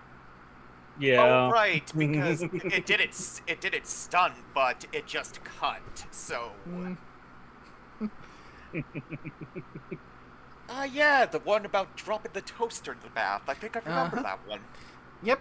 That doesn't surprise me. That was an actual episode. They tackled a lot of shit over the years. Oh, they did. And it was Like watching it. Now I want to go back and watch them again because they were mean, some they're very all- good ones. I mean, there's a fair few streaming services that got them available as something to watch. Yeah. So I mean, if you guys want, once we're done with this case, I can bring up and stream some MythBusters. True. yeah, That's fine. I mean, I don't mind where it is. Although now thinking on it, still sad what happened to Grant. Rest in peace. Yeah, He was like actually one of my favorites when seeing his contraptions. And here's something you might be a little jealous. I actually saw Matt and Jamie in person for a thing. Well, oh, nice.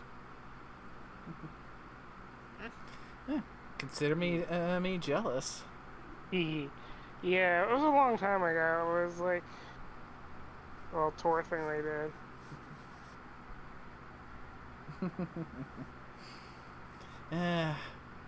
I still miss the show, but they had a damn good run. That show was lightning in a bottle.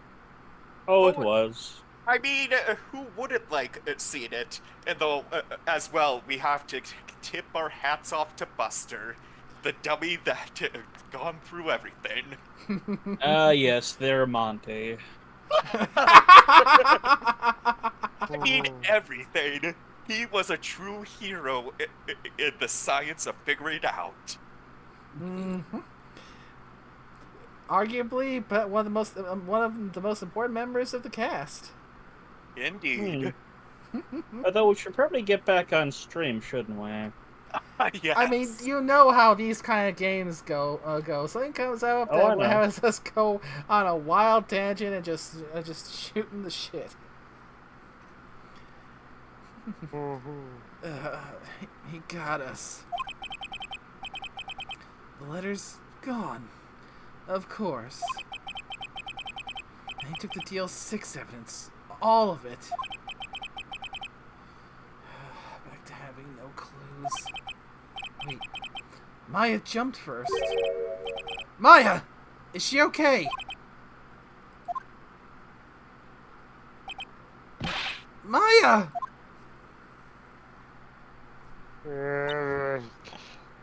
Jesus. Maya, open your eyes. 5 more minutes, probably. Maya!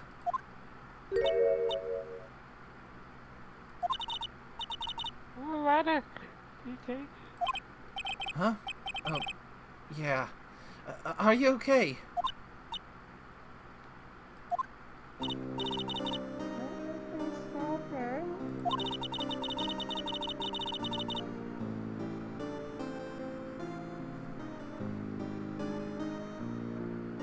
It says I could, but one shot and nothing knocked me the goal.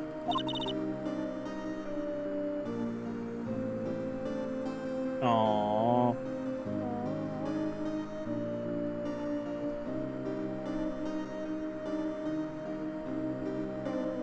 Useless. Yeah, I feel that sometimes.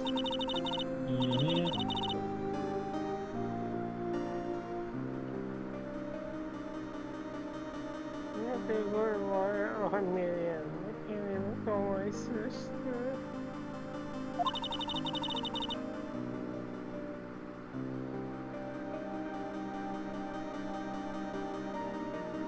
And now, when we need her most.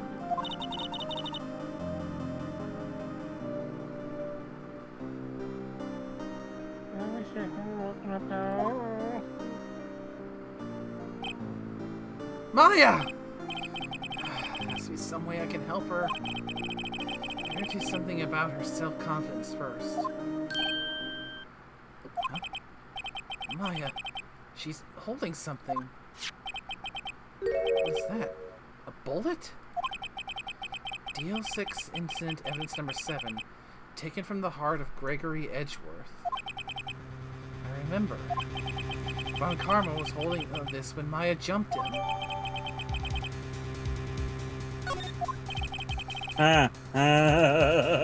Okay, I see how we can use that one. I'll prove it to you, Maya. You're most definitely not useless. You're not awkward. I'll prove it to you in court tomorrow.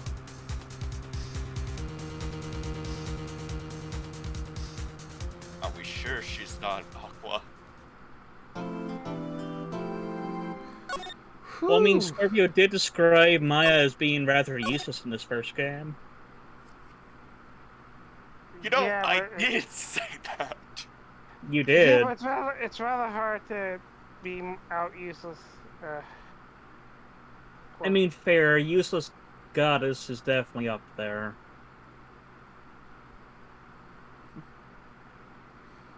Whew. That Yeah, was might a as well- long investigation. That was a long one. Well, just Uh, since while we wait, do you want to take a quick snack break or something? Just to stretch. Yeah, probably good to refill the water as well, because I'm probably going to need it for this case. I mean, I have some soup I've been drinking after getting up after Larry made his exit. It didn't take long. Lovely tomato soup. I think the longest Right, I had you to go made to yourself a little soup. Yeah, although it sucks because I don't know why they locked the first floor or closed the stove on the first floor, so I had to walk to the desk, get the key, go to the second floor, walk back to the desk, return the key. I had to do a lot more walking. Well, I'm gonna get my snack and my drink. Yeah, I'm going to use the bathroom real quick. Yeah, I mean, we're at an hour and 50 minutes now, so considering that this next one's going to be a doozy of its own right, yeah, this is probably a good time for to take 5. I've replenished what you need to, and then go and get ready for the final ride. Because, oof. Von Karma is not going to make this last trial day easy.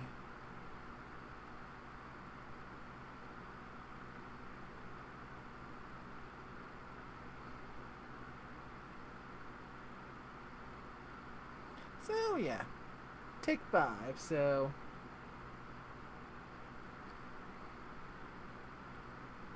it should be back about 5 after or so, give or take.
Hi-ho, hi-ho.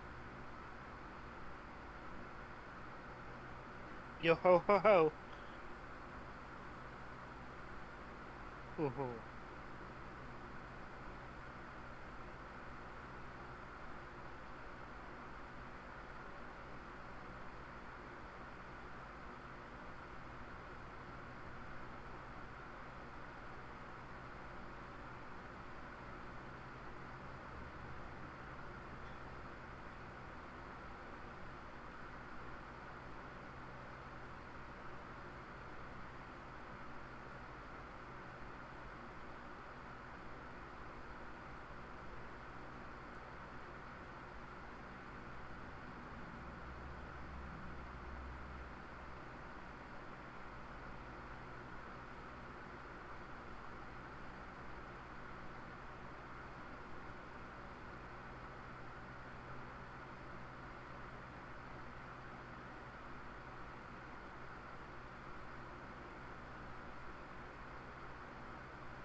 And I have returned.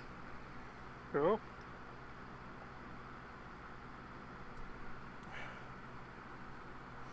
Water's refreshed. I'm good to go. Who? Oh, I know from hearing it pop up that that you're certainly back nickname, but Yes. do we I haven't heard the other two talk yet. So still waiting on them, it would seem. Tweedledee and Tweedledum.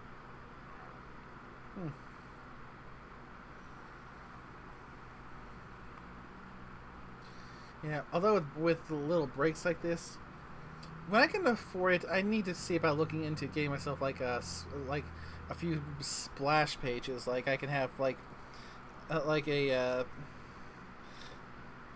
I know what you mean. I've seen VTubers. I watch a lot of VTubers. I know what you're talking about. yeah, like a good start a start of the stream one, a good end of the stream one, and a good BRB intermission one. Mm-hmm. Yeah, so Tweedledum's back.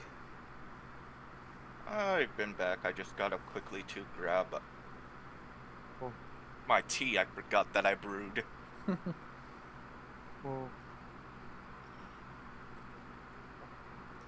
Yeah, as much as I regret, I still have yet to actually go and procure myself some blue butterfly pea, if that's the tea I think you're drinking. Yep. I'm still making the game. I mean, from what I hear, that the blue butterfly pea is a really good tea for anxiety. Ooh.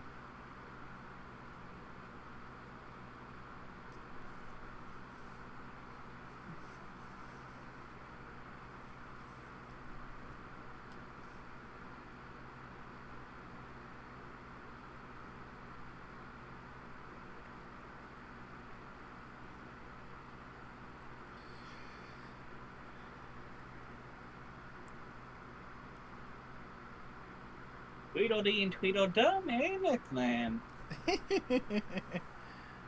And yeah, Blue Butterfly pea is supposed to be pretty good for anxiety, from what I read. I will say it is quite good, especially if you do up the blueberry pie one with all the extra fixins from the actual game. Yeah. Yeah, so far the only hibiscus I've managed to somewhat regularly get my hands on is Jamaica blend. The one that I can regularly get is sort of like a berry blend one. Now that's forgetting now the name of the brand now, but it's one I can grab at like an actual like Walmart. But I still got my hibiscus and my blue butterfly that I got off of eBay. Actually, no, that wasn't eBay. That was Amazon, I think. Yeah. Yeah, that's where I got it. Amazon. I got 3 packs of it. Each comes with 100 Nice. bags in it. Still have some left. I think I have 2 out of 3 packs left. Since it's been a while since I've drank it. Same. I still got my big old packet of it. Yeah, for me, the place I can go to get Jamaica is over at one of those all-you-can-eat places, so... Ah. Yeah. That is always a dangerous place, going to an all-you-can-eat buffet, because... well, all you can eat. Yeah. As much as I try to give myself self-control, I often end up leaving there in a food coma. Hence, it is a very dangerous spot.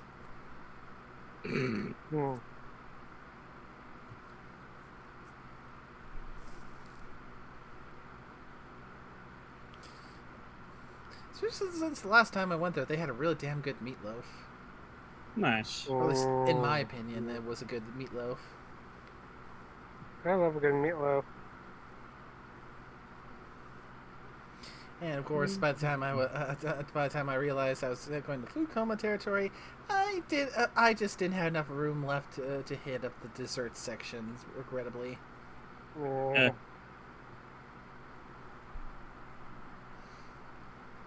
But now that everyone's here, we have a trial to engage.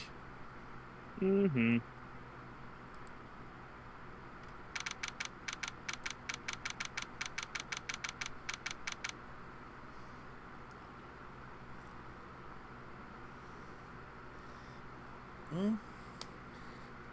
Buckle up, we're going in for the big one. Yeah. This is it. Judgment Day. Today things are going to get settled at last. A lot of things. Ah! What's the big idea? This is the second Nick. I'm gonna touch your shoulder. This is shock. I don't want to you from that. I don't know what this thing done yesterday.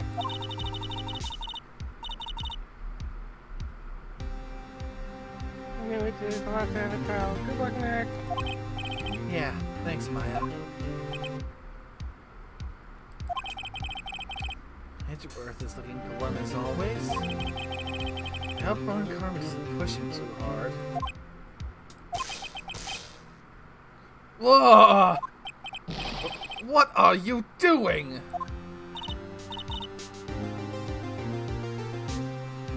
Yeah. Shoes on. Sorry, I'm sorry. Don't eat me.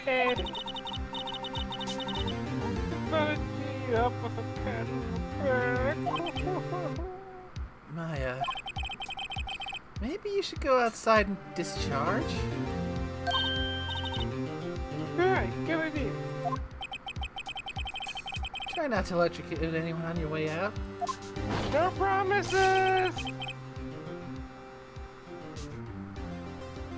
Yeah. I think we can guess who just got zapped.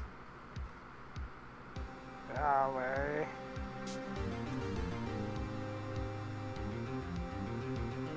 Hey, that's Gumshoe. Yep, 1 second.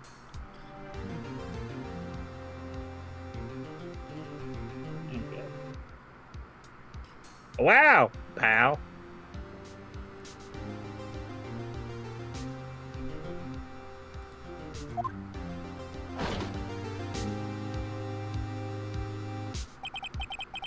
What's gotten into that girl? About 600,000 volts. Yeah, Detective Gumshoe. Morning, Mr. Edgeworth. Good morning. How'd it go, detective? How did it go, Detective? Have no fears, promise I've captured a runaway caretaker. I just brought him in. Took all night, pal. Thanks, Detective Gumshoe. You must be tired. Actually, after that shock, I got in the way and I feel pretty good. Yogi says he's forgotten his own name, but that has to be a lie. Why would he want revenge on Edgeworth if he couldn't remember his past? He does remember, and I'm going to prove it.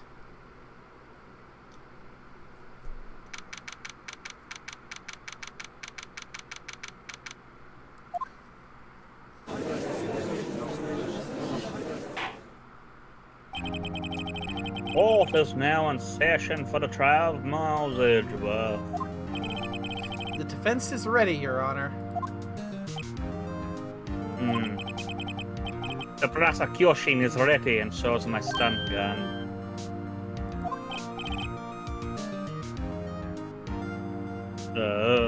Right. Very well. We have reached the final day of all proceedings in this trial. I ask that the prosecution submit decisive evidence. Understood.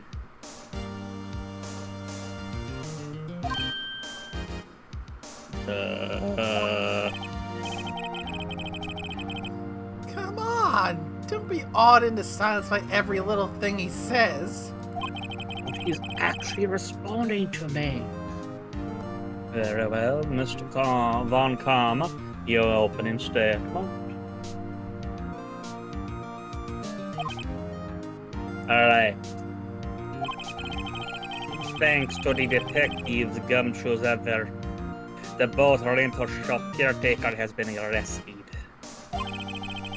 In yesterday's trial, the defense asserted that the caretaker was the murderer. However, the caretaker has yet to confirm this. I would like to ask the defense to cross-examine him as much as necessary. Very well.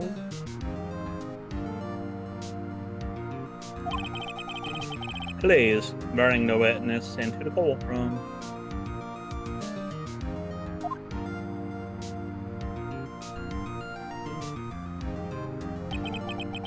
Ladies and gentlemen of the courtroom, I believe you all remember our witness. He lives in the boat rental shop on the lake from where he witnessed the incident. In addition, he has currently lost memory of his name and identity. Witness, why did you run away yesterday? The witness was not running away, as he will now testify. I see. Very well. Please begin your testimony.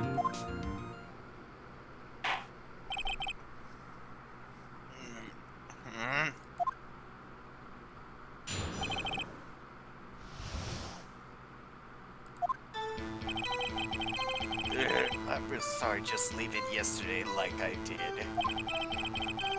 I wasn't running away or nothing.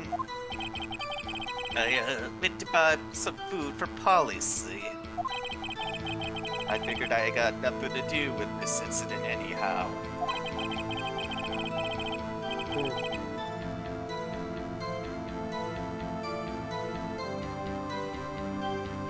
mean, I need one of those motor things, right? And I don't got one.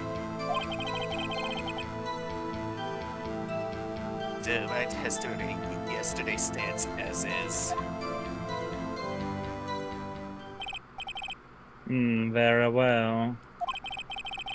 Let's begin the cross-examination, shall we? He has to know his name. Yanni Yogi. You're Yanni Yogi, and I'm going to prove it.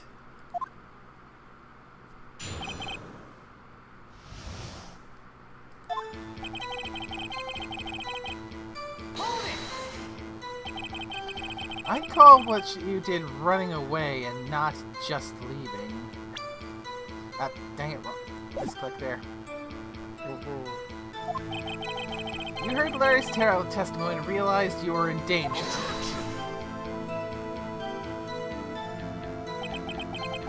Now, Mr. Wright, there's no need to rush to conclusions. Don't make me tase you again. As I said, the witness was not running away. Listen to the testimony. He sure seems relaxed. In fact, they both do. Von Karma and Yanni Yogi.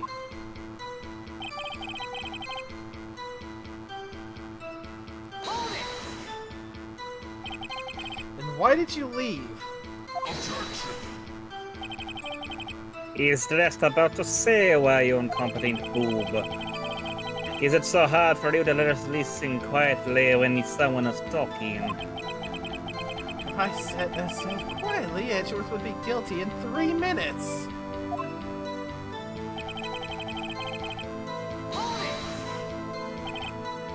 Food?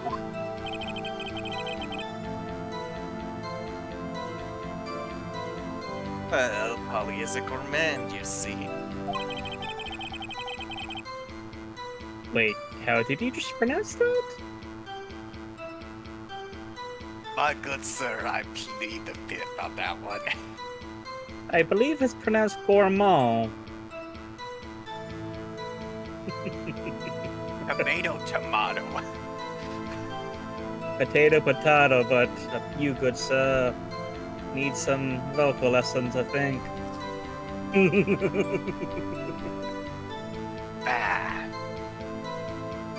She only eats this high-quality bird pellets from France. I only have them in the big pet shop downtown. But you weren't arrested until this morning. Why didn't you go back to the caretaker's shack?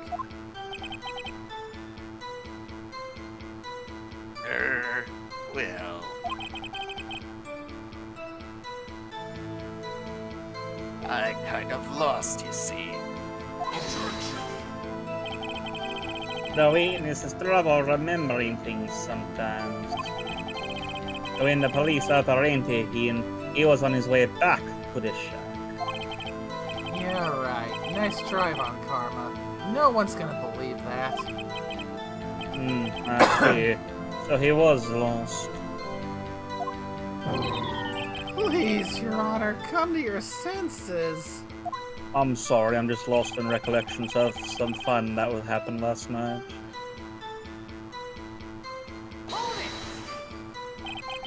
You've lost much of your memory, is that correct?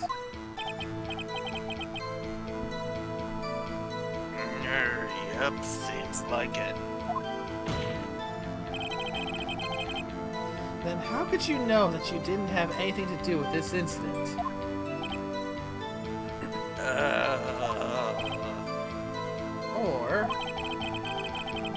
Or maybe you're lying about not having your memory, hmm? You know exactly who you are. The witness has testified quite clearly that he has no memory of who he is. If you claim he's lying, then show the court proof. How am I supposed to prove what's going on in that old codger's head? That's impossible. I'm glad you come to your senses, Mr. Very well, witness. Please continue.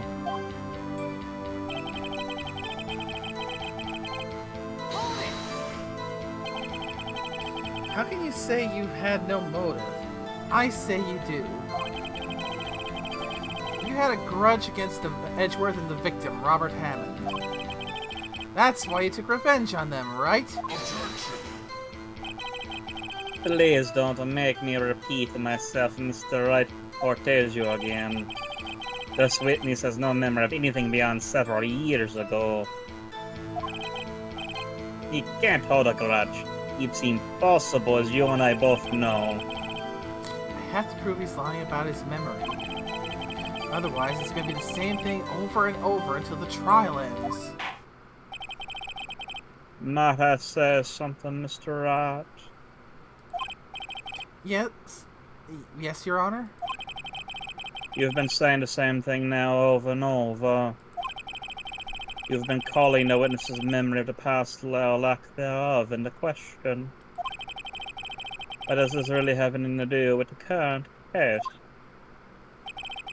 Of course, Your Honor. The witnesses said he has nothing to do with this case and no motive. Both of these statements are lies. Order, I will have order in my courtroom, thank you very much. Mr. Wright, there's a serious problem with your plan. Or are you saying you know who this witness is? Of course, Your Honor. Oh, now this is interesting. I would like to know myself, so who is he? Don't play dumb, Von Karma. Mr. Wright, please tell us this witness's name.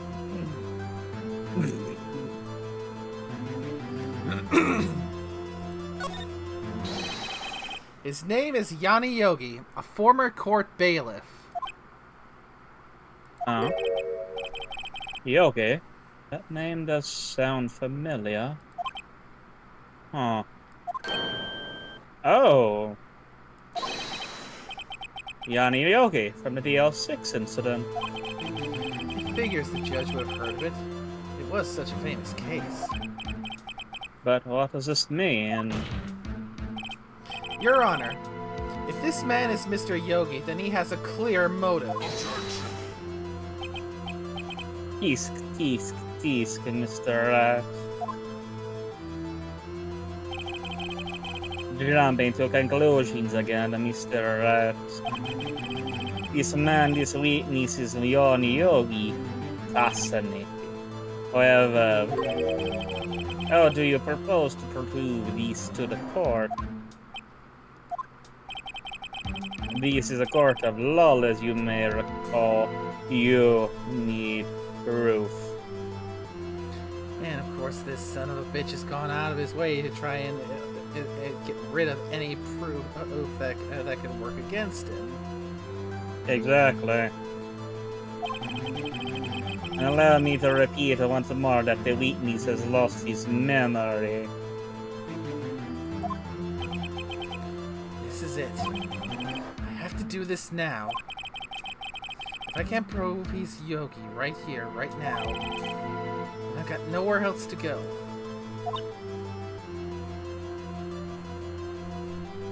Who's on? Nick!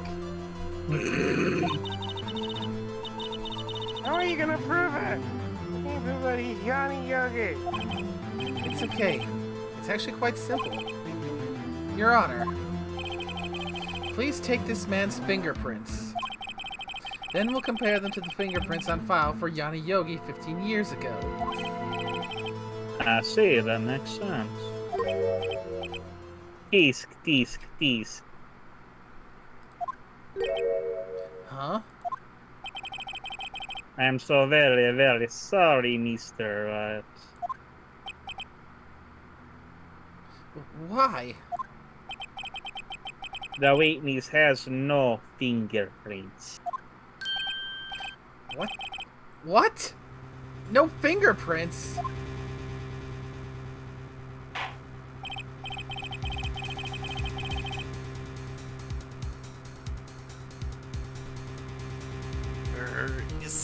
Before I worked as a caretaker, I worked at a chemical plant. Burned my fingers working with the stuff. Yep. What? Yogi, you sneak! You burn your fingerprints off to hide your past! Well, if the witness has no fingerprint, I guess we will not be able to prove his identity. Anyone ever think about checking his dental records? Blood work as well. Yep. I mean... Remember, that would require time, and that would be going outside the bounds of our 3-day limit.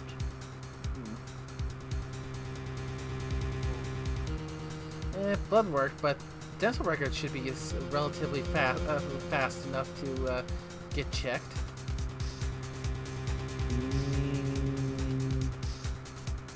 Maybe. I don't have any expertise in that field, so I don't know how quick and dry that would be. That would also depend how often he goes to the dentist, if at all. Yeah. Because people don't go if they don't have insurance, because dental work is expensive. You poor Americans. Don't rub it in.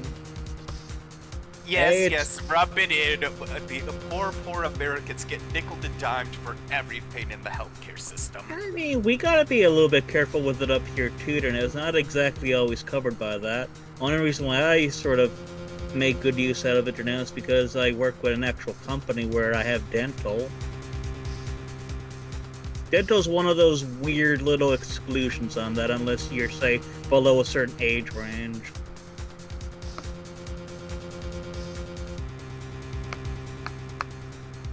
But yeah, we're nowhere near as bad as you poor fucks down in the States with that shit. You guys literally get nickeled and dimed. Nickel and dime? How about 10 and 20? Yeah. No. Peace. Well, what will you do now, Mr. Wright?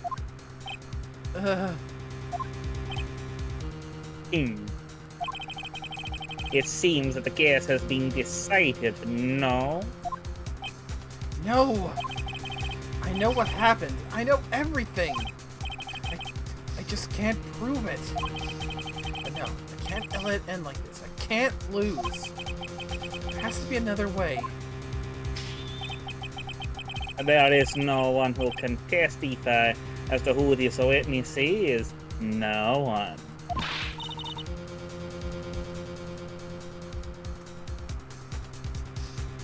Nick, Who's on? Nick, I was talking! We have a job! I didn't even consider that he might have erased his fingerprints. What do? Peace. Oh, well, Mr. Perhaps you'd like to cross-examine his parrot for a little comic relief? Yeah, very funny. You're a sore winner, von Karma. Wait a second. Cross-examine his parrot? Where's it, Nick?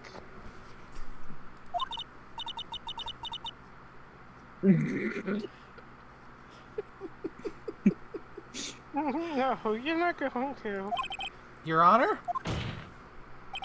The defense would like to take Mr. von Karma up on his proposal. Take Mr. von Karma up? Oh my. Proposal? Exactly, Your Honor.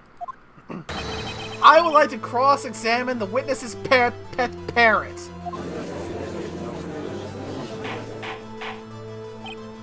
Order. Well, what do you think, Mr. von Karma? Need you even ask? This is a farce. I object. Wait a second. You were the one who suggested I cross-examine the parrot, Von Karma. I have a right to do as you suggested. Got a point? Well, if you're so desperate, then please be my guest. I'll even give you some rope. Or should you go through with this and nothing comes of it, then I hope you're ready for the consequences. The rope will be pre-knotted. Nick, this is crazy. We don't even have any, Well, crackers. you'll want to go through with your little game and choose on. Let the parrot take the stand. I will cross-examine her, Your Honor. This is the most ridiculous thing I have ever heard. Von Karma's rigged every person's testimony, every piece of evidence, except the parrot. She's my last chance. At least, I think so. Bailiff, bring in the parrot.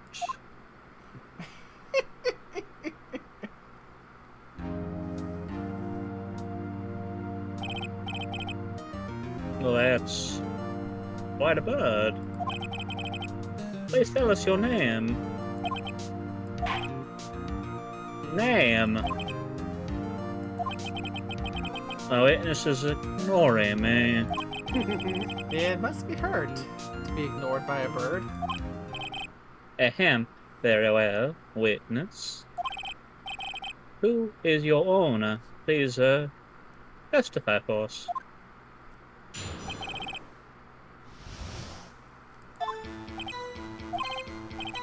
Hello, hello, squad!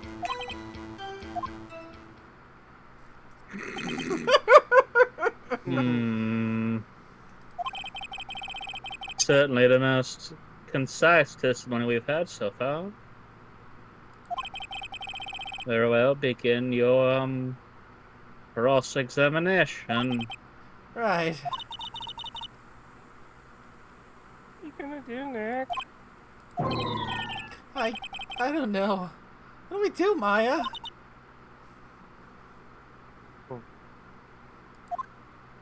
Oh, at least we know how the bird actually works, so... Mm-hmm.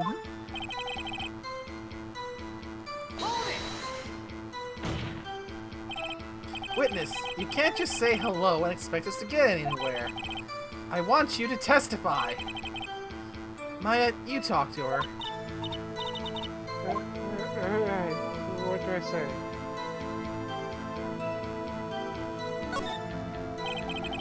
Maybe I should get her to say her name.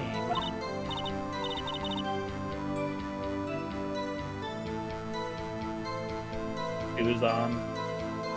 Nick, never get up! Holly, what's your name? Holly, squad! Mr. Wright? I think we have established that this parrot is indeed named Polly. Does this have anything to do with her owner's identity?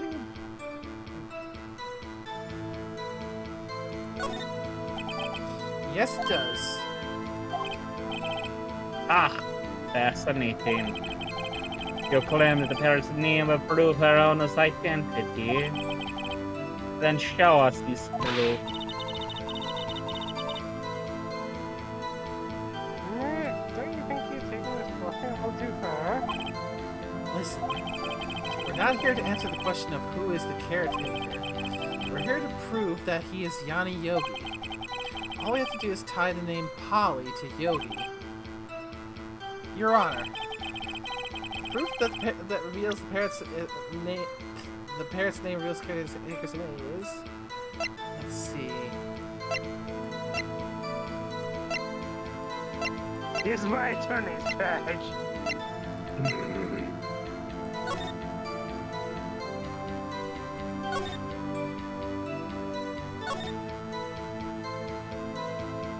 Yeah, Ollie Jenkins. Oh.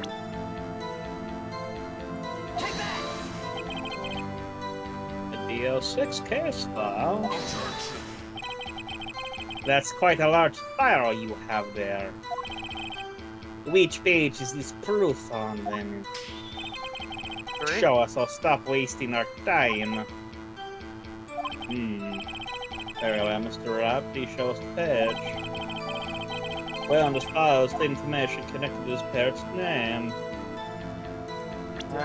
Double check. Suspect data. Suspect data.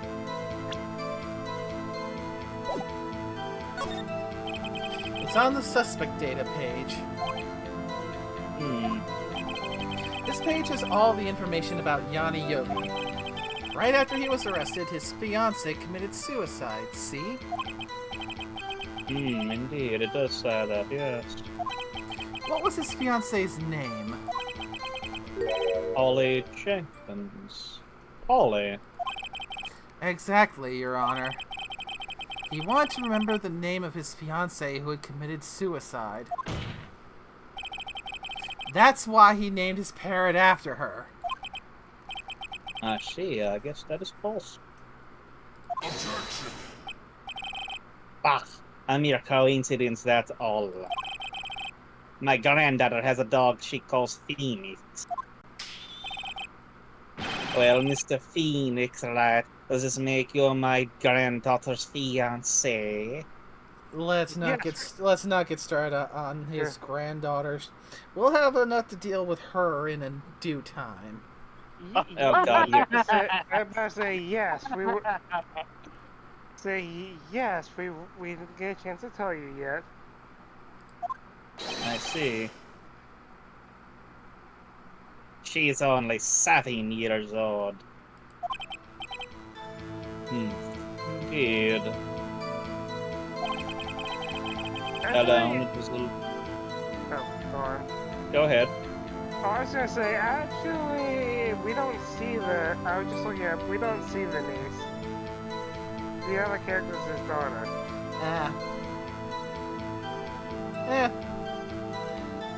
Or one of them. Close enough now. Yeah, throw a stone at a glass house and you'll break a window.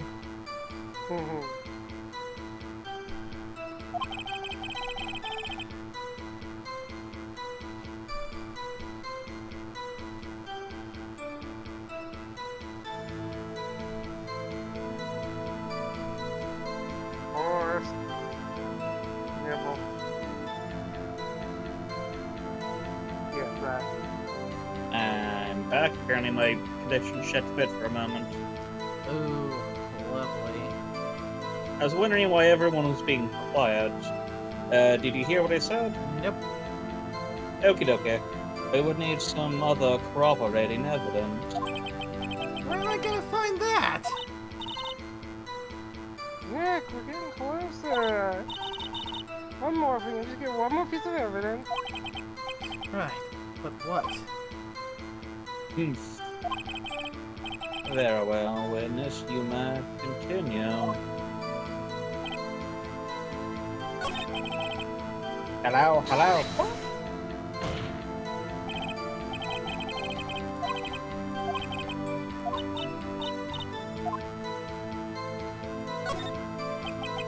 As I recall, 2 days ago...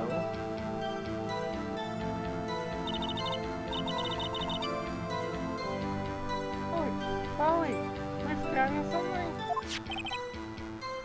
What? Don't forget DL6. What? If I can get Polly to say that here, that will prove that the caretaker has something to do with DL6.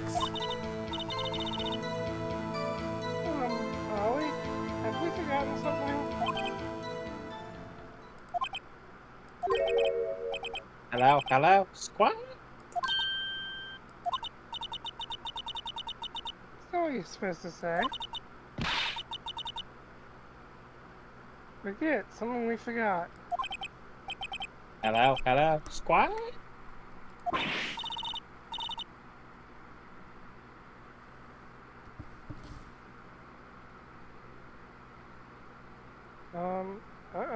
It's not working, Nick. She won't say it. This is ridiculous. Why won't she say it? East.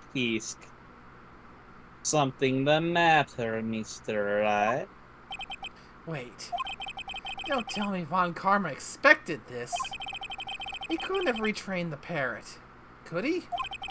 I didn't have to. She's half in the bag.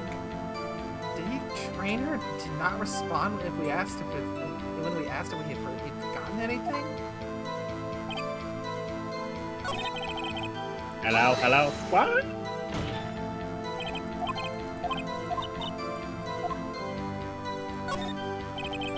Maybe you can say the number of that safe.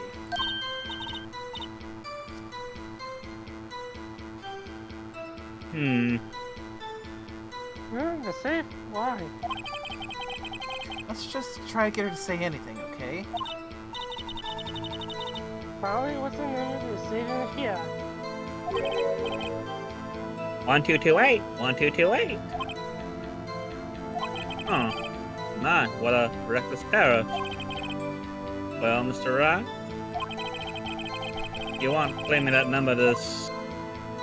this number has something to do with the caretaker? Actually, yeah, does. good. That's why I had her say it. Ah, ridiculous. How can the number to a safe tell us who the caretaker is? Show us your proof. What could possibly link this number to the caretaker's true identity? It's the date of it. The case Ding, summary. ding, ding. Case summary. Yep. The DL6 case file. What is this obsession you have with that case, Mr. Wright? Well, in this file is something related to that safe number. It's on the case summary page. A case summary?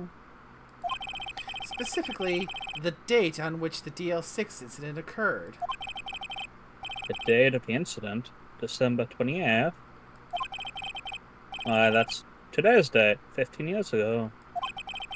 And the number on that safe is 1228. Ah. He used the date of the DL6 incident as the number for his safe, Your Honor.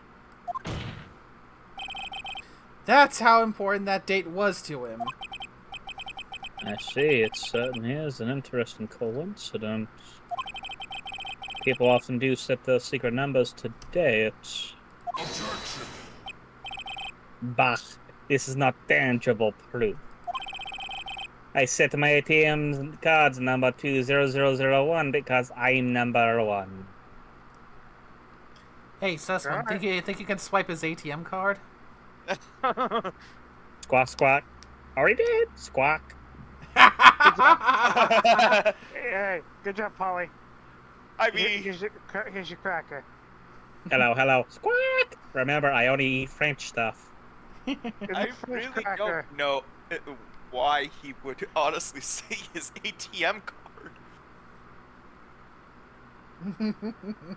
Yeah, it's a very bold move.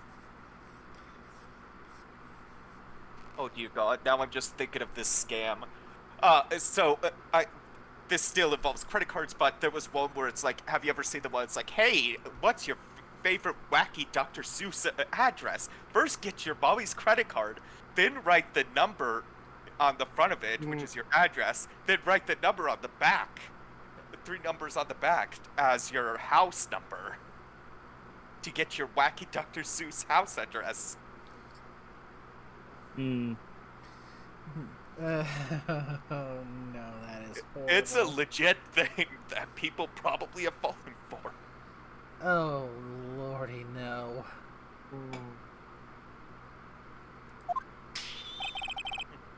This has nothing to do with a date. Nothing. Well, that's enough. I think we've reached a conclusion here. This is a mere coincidence, that's all. True, that is a possibility. However, 2 coincidences at the same time seems more like a pattern to me. What are you saying? summon the caretaker of the boat shop. Immediately.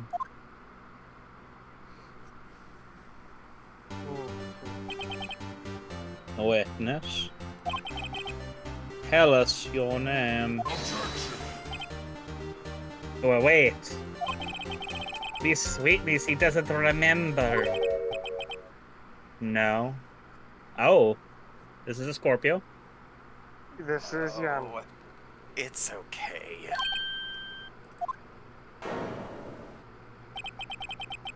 I've accomplished what I wanted to do. I'm done.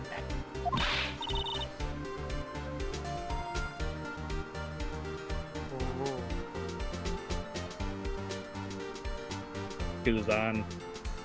Stop it! Eric, she's totally different. This is the real Yogi, I think. Finally. He's been acting feeble to hide his true identity. Acting for 15 years.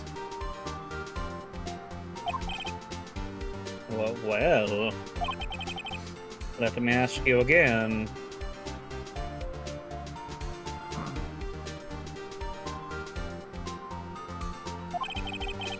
Please state your name for the court. My name is Yanni Yogi. 15 years ago, I served as a court bailiff in this very court.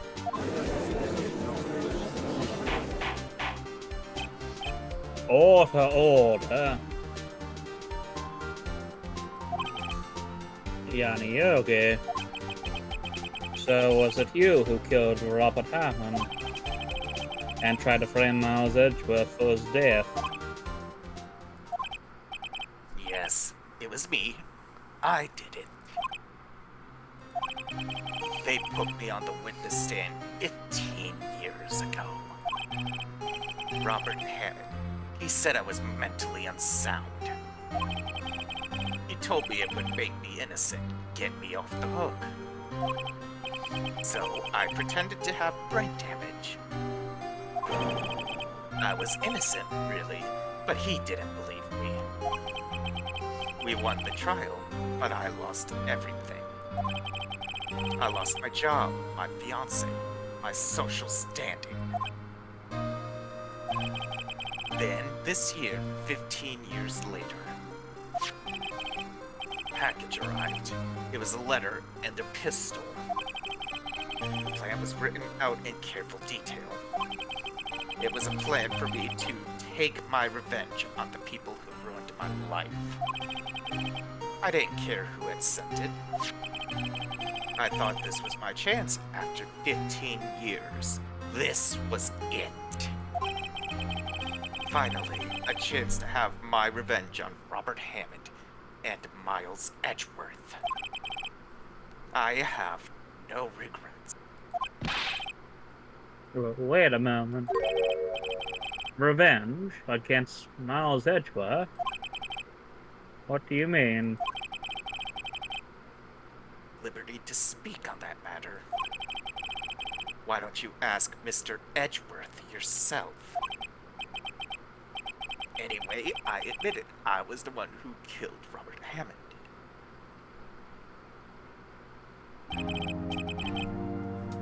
Von Karma, where's Mr. Yogi? Under arrest, Your Honor. I saw no room for error in his confession. And the defendant, Miles Edgeworth, is innocent in this case, at least.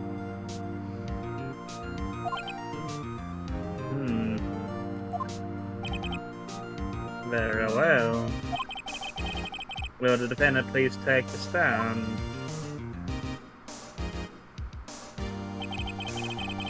There are a few mysteries left unsolved. Still, you are clear of suspicion for this particular case. So I would like to pass judgment on the murder of Mr. Robert Hammond. Any objections?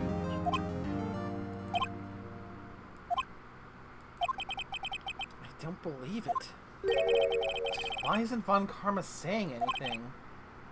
Very well. This court finds defendant Mr. Miles Edgeworth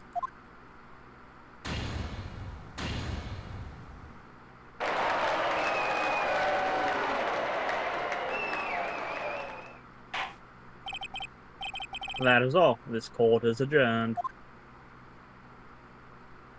Objection! Did someone just say objection? It wasn't von Karma. Wait, but that means... No. Edgeworth? Your Honor, I object to your judgment. But what do you mean? I'm not innocent at all. As we have heard, Yanni Yogi killed Robert Hammond in revenge. But revenge for what? Shoes on.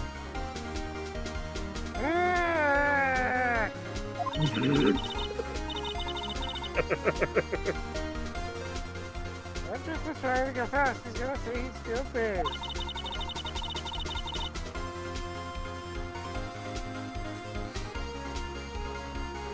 He's gonna tell us here's the murder of the DL6 incident. Tell him he killed his own dad. What do I do?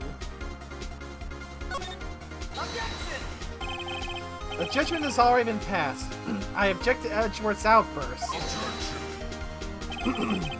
Didn't something like this happen yesterday, too? I believe a certain witness raised an objection after a guilty verdict was passed. Oh, he's using that against you. That would be Larry. Oh, you must hear this news statement. Oh, you must hear Miles Edgeworth. He's right. We have a duty to hear Mr. Edgeworth out.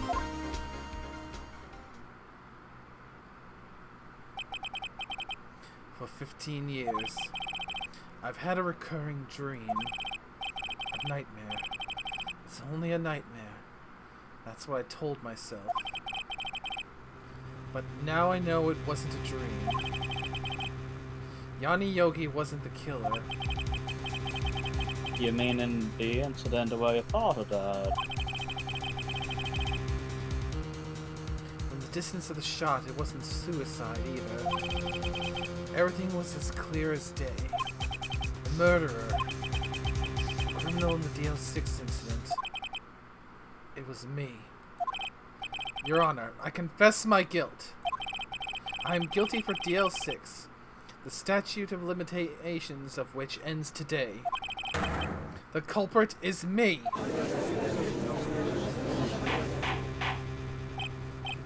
Order. This is certainly unexpected. The defendant declared innocent is confessing to a different crime. A crime for which statute of limitations ends at today. I'm not really sure how I should deal with this. Bah. It's obvious. We hold a trial right here, right now. We tried this man for his crime of 15 years ago. I think I would like to take a 5-minute recess. Then this time I will consider the appropriate course of action to take. Court is adjourned.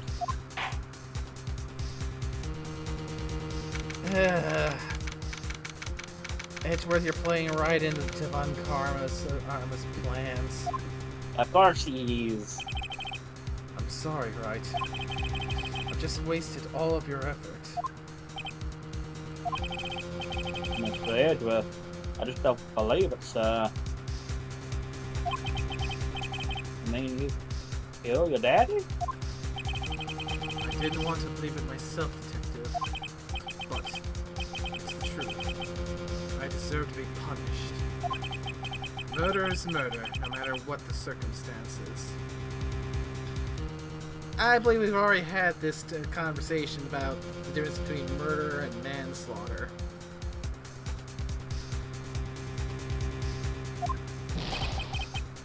This is crazy, just crazy.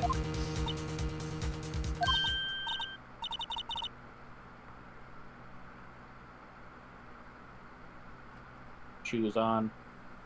Nick! What are you doing? Stop chewing! Huh? Oh, Chomp. I was just reading through the court record once more. I'm getting my case ready.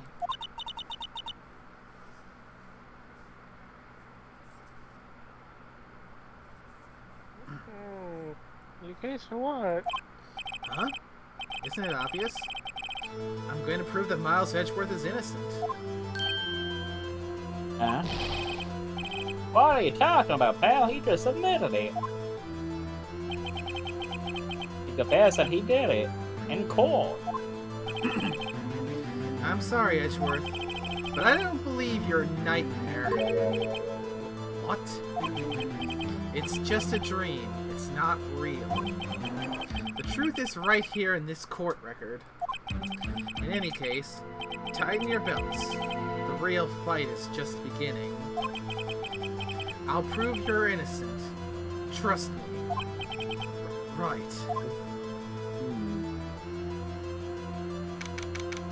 I mean, that's gotta be one of the hardest defense cases out there. To try and prove someone innocent when they themselves believe themselves guilty. Definitely. Now then, I would like to resume our trial. Judge. Miles Edgeworth has admitted his own guilt. He has confessed to his crime. Let us begin by hearing his testimony. Then through pointless let the defense do their cross-examining. The statute of limitations on the VR6 incident runs out today. Though it's inconventional for me, I'd like to run this one by the book. See, does the defense have any objections? No, Your Honor. Von Karma, you knew this was going to happen from the very beginning, didn't you? Very well. Well, Miles Edgeworth, take the stand.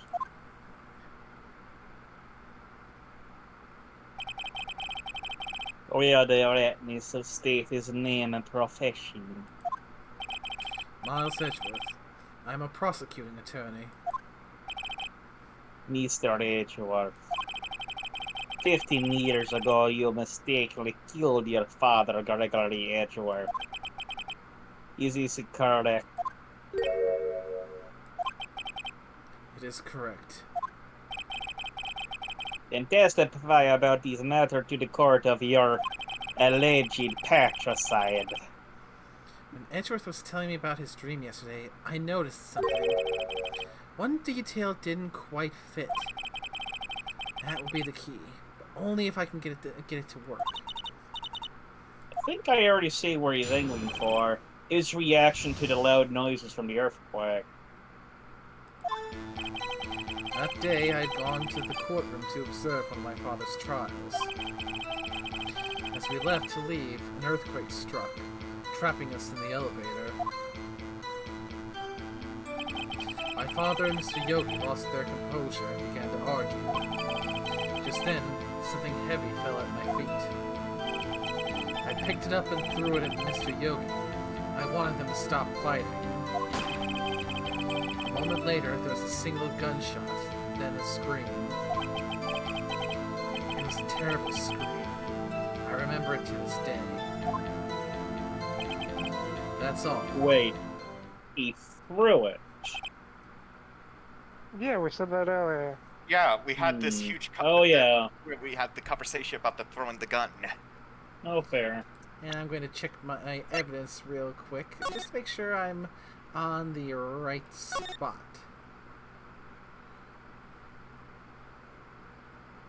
Fired twice. Mm-hmm.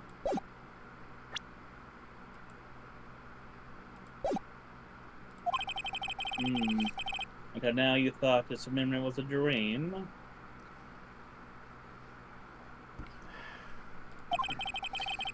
We were stuck in that elevator for 5 hours. The oxygen in the elevator ran out, and I lost my memory of the events. Bah, the same claim Mr. Yogi has made. Very well. Mr. Wright, your cross-examination, please. Yes, Your Honor.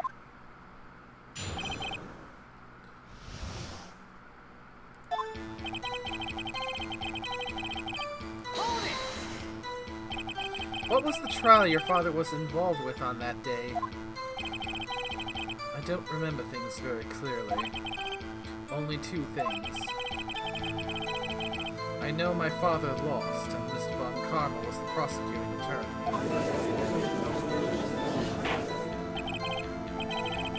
Mr. von Karma, you were handling that case? It was 15 years ago. I don't remember the details. That was when Edgeworth pointed out the problem in von Karma's evidence.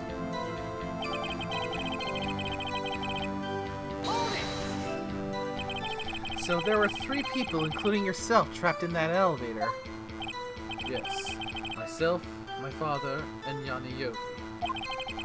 We were fine at first. But then as time passed and no one came to help.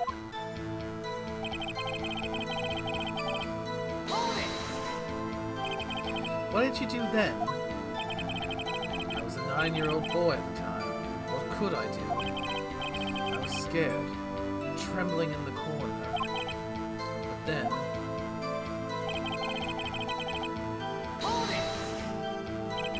What was it? A pistol. I assume it was the bailiff, Yanni Yogi's. The safety must have come off when it fell from his holster. And you picked it up. What happened next? I picked it up. Getting carried away there a bit. Did you know it was a pistol when you threw it? I think I knew. I knew it was dangerous. But the air was getting so thick, I panicked.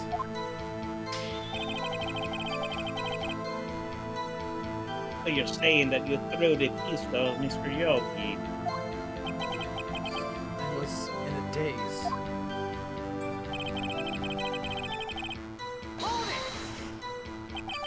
The gun fired once.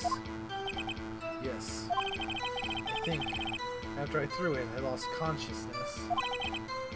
Since then, they've echoed in my head every day.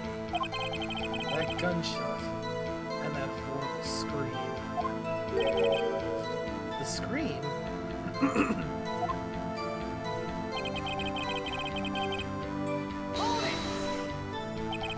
To this day, yes, I can practically hear it now. I doubt I'll ever forget that scream as long as I live. There it is. One part of that testimony clearly contradicts the evidence. But I don't know what it means. I better find out, and quick.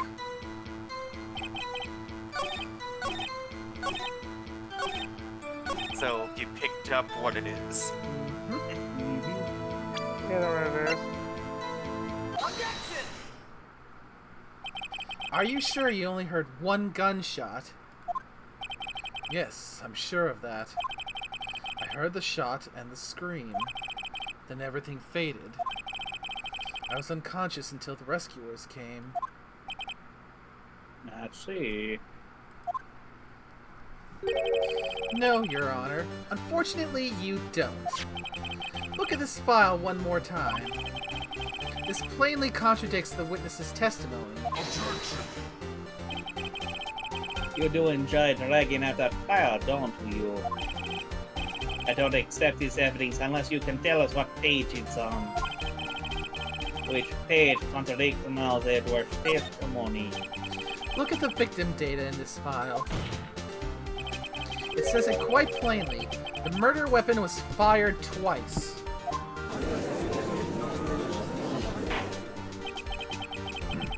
Miles Edgeworth only heard one gunshot. Yet the murder weapon was fired twice. The first shot was the accidental firing when the pistol was thrown. So, who fired the remaining shot?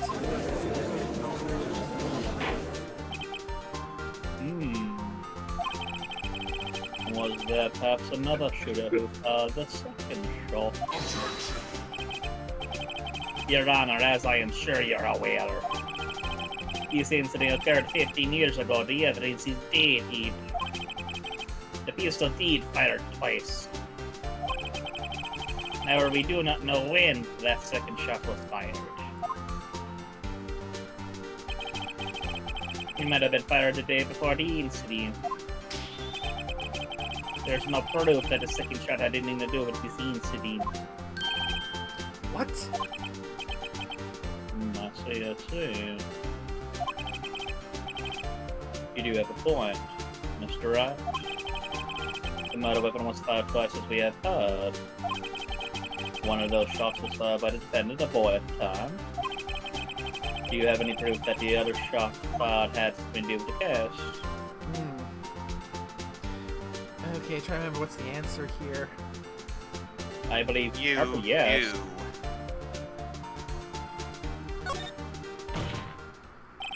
Your Honor, I think I will be able to show you proof. But what? Impossible. Now, Mr. von Karma, save your surprise for after you've seen the evidence. Very well, Mr. Wright. Show us your proof. You have evidence that secondary pistol is related to the incident.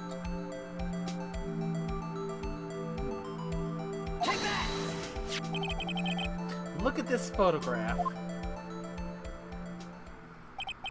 Ah, This is a photograph of the scene of the crime 15 years ago. I can see the victim line is Gregory Edgeworth. This proves the murder weapon was fired twice at the time of the incident. This photo proves it.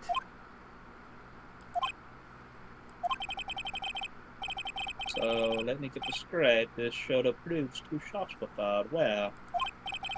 Your Honor, please! Please get a clue!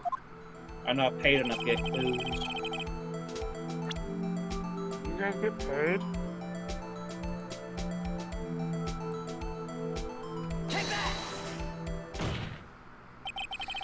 As should be obvious, the contradiction is here.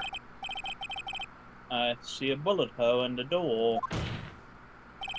Your Honor! Gregory Edgeworth was killed by a shot from the pistol. Yet there is also a bullet hole in the elevator door. We also know that the murder weapon was fired twice. Thus, someone other than Edgeworth fired that second shot.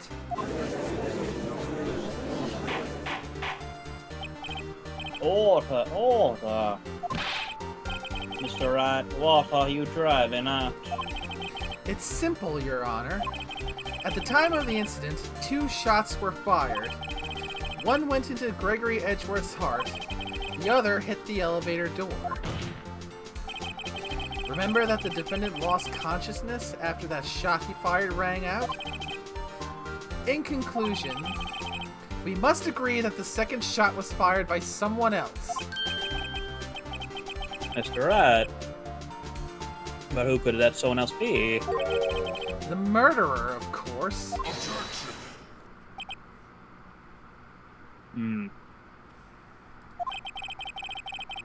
I know it should have steeped in before your wild fantasies got out of hand. Mr. Wright. Look once more at the DL6 incident case file. Look closely. Try the case summary page. Case summary. That's on page 1. Look what is written there. Not a single clue was found on the scene. Huh? If the pistol had indeed been fired 2 times, then the other bullet would have been discovered on the scene.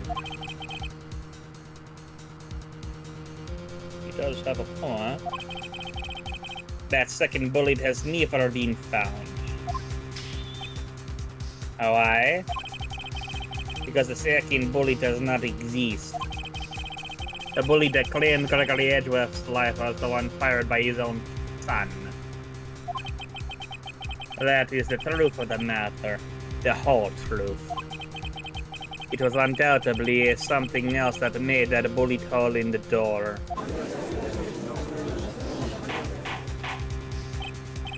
Order, I will have order in my courtroom. Mr. Wright has proven one thing to us quite clearly. That the murder weapon was fired twice at the time of the incident. However, as Mr. von Karma says, the second bullet fired was not found. It is highly unlikely that police merely overlooked the second bullet. So we have a single bullet fired. I'm afraid I have to discount the defense's claim. Tisk. I praise the judge for his wisdom in this matter. Gah, how did this happen? I don't believe that second bullet didn't exist. Was I wrong? Have I been wrong about this whole incident?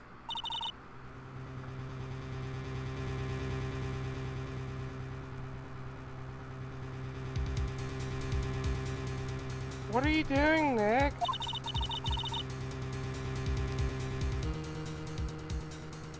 Why are you raising an objection? I'm sorry, Maya. What? It looks like I was wrong.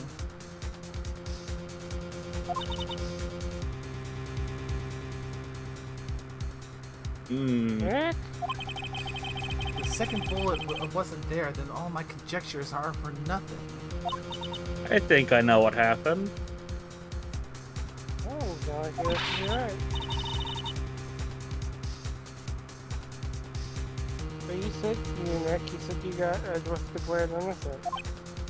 I'm sorry. It's just when I saw the photograph, I thought that the two shots had been fired. I was so certain of it. I thought I'd won. I thought there was another person, someone else who fired the killing shot. But now, I was wrong to think it could be that simple. This case has stood unsolved for 15 years.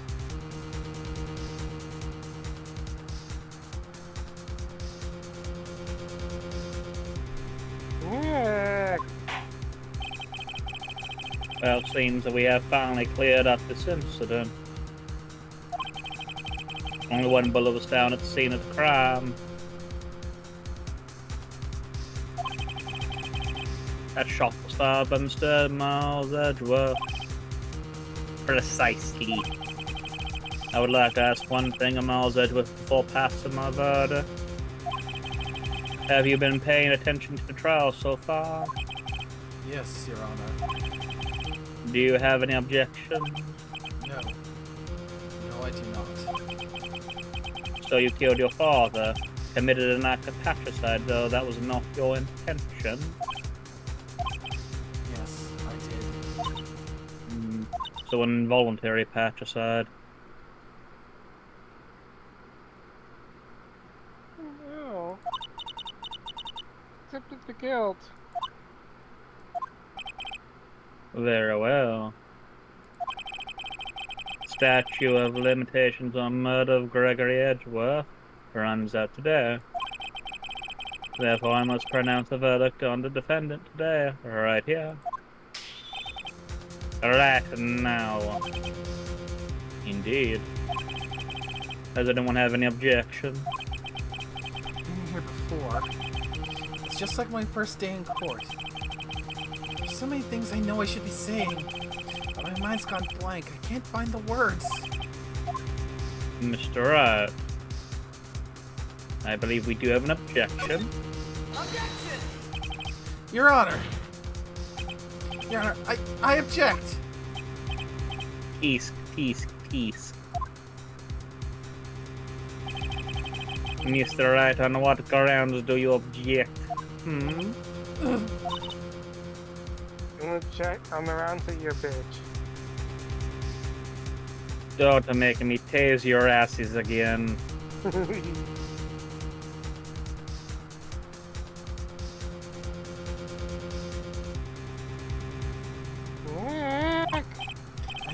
don't know. This case is perfect.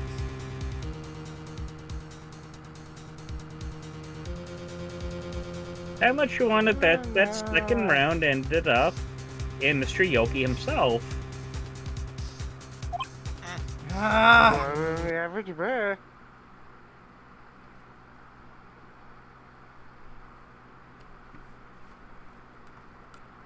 That would be Mia, so you're up, nickname. Oh, that's me? Mm-hmm. It must exist.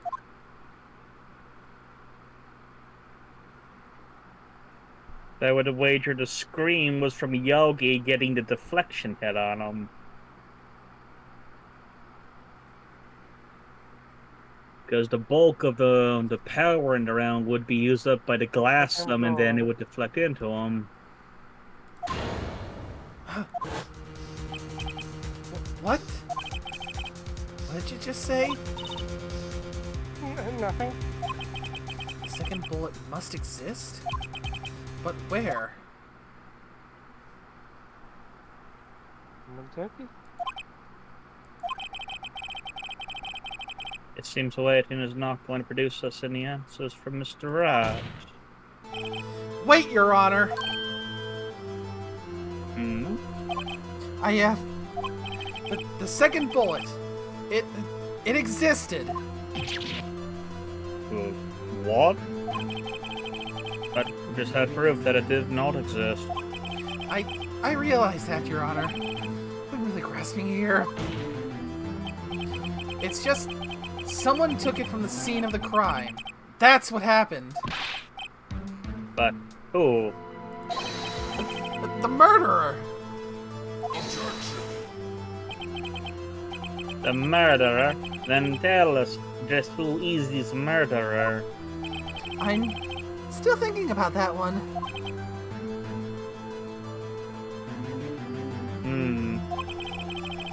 So the criminal took the second bullet, but why? Huh? First of all, how would they have found it? It's not easy to find a stray bullet, Mr. Wright. Actually, it's pretty easy when you shut a fucking box. Was there some pressing need for the murderer to search for that bullet? Oh, I think I know how to do this one. We're going to need to match up the bullet from that was taken out of his father to the round we already got. Well, And it would probably come from the same pistol. The round we already have is the one from... Yeah, we need to basically confirm it's from the gun that was used in this murder case was the same one used to kill the fucking defense attorney. Yeah, just blanking on which one of these is the right one.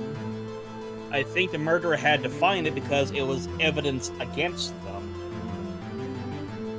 Yep, we haven't gotten any penalties, so we can afford to take this one. Okay, that's the logic I'm seeing at the moment. Of course there was a need. That's why they took it. Bah, what possible reason could they have had? Well...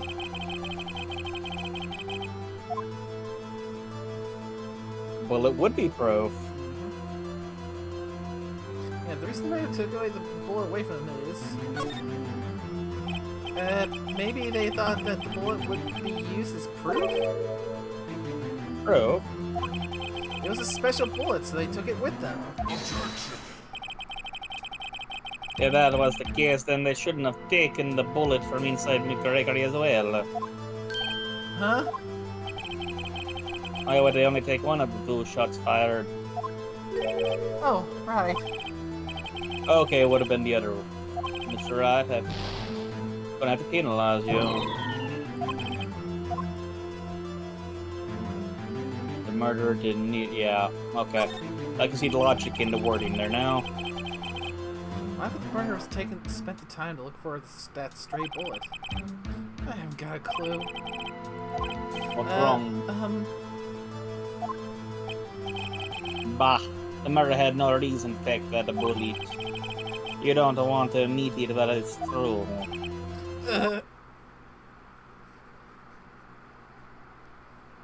Had to take it. I assume that's me.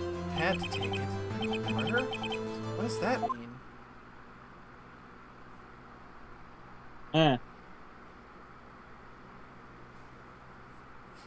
You're thinking too normal. I'm crazy.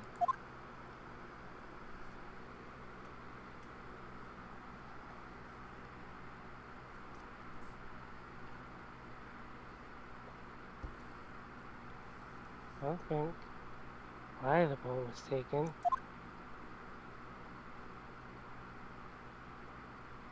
Think why the bullet had to be taken.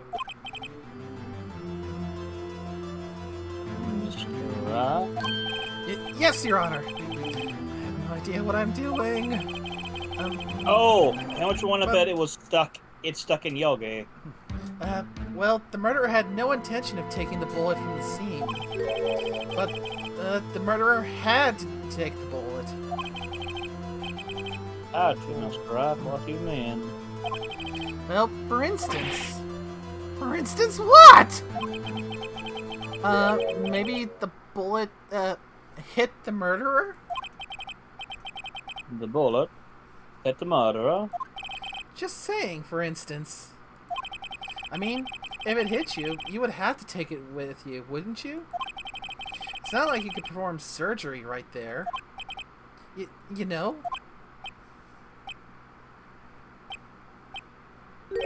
Wait a second.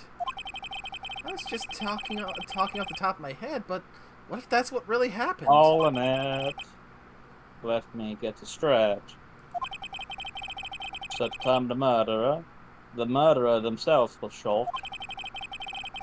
And they left us with the second bullet still inside them. Thus leaving only one bullet at the scene of the crime. Yes. I guess that's how it would work, yes? But there's a problem with that.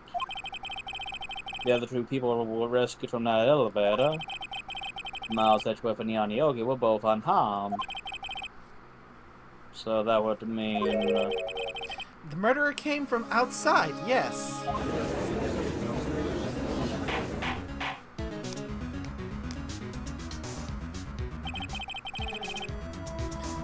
The two men fight inside the elevator.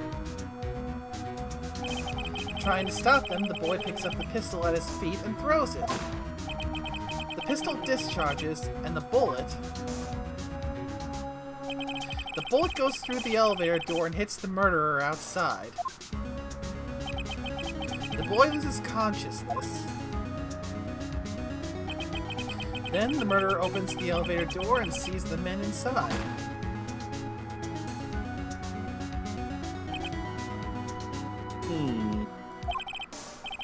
Mr. Wright, you are truly the most unpredictable defense attorney I've ever known. I can tell you grasp me yet, I cannot deny the possibility of what you say. Oh, it's not in Yogi, it's in fucking Karma, isn't it? What are you saying? The night! The night! No one involved with the incident was wounded. There's no murderer. No one was wounded at the time of the incident. He's right. I can't think of anyone.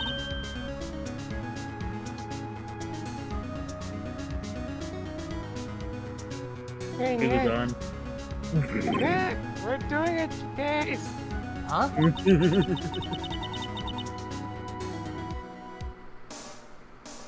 I saw something really crazy. Crazy.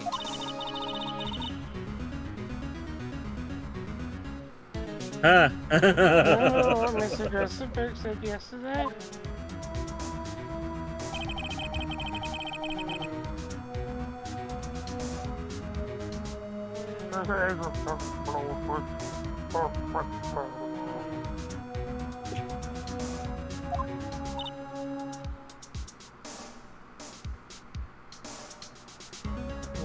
Wow.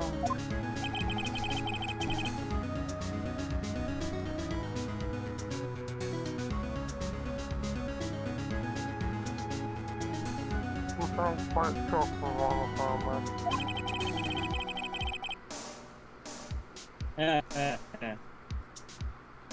He took a vacation for several months after the defeat. That's it. Yes, I knew how to remember. First and last vacation, it was taking me many years to talk to him.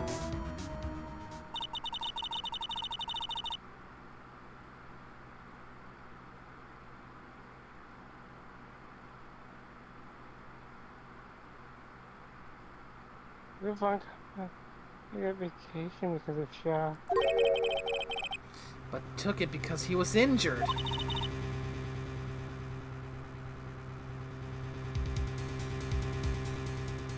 What should mean? It can only mean one thing.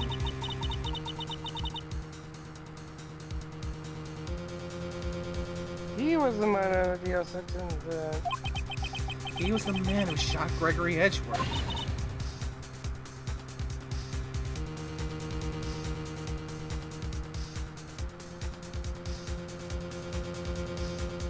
It was Von Karma.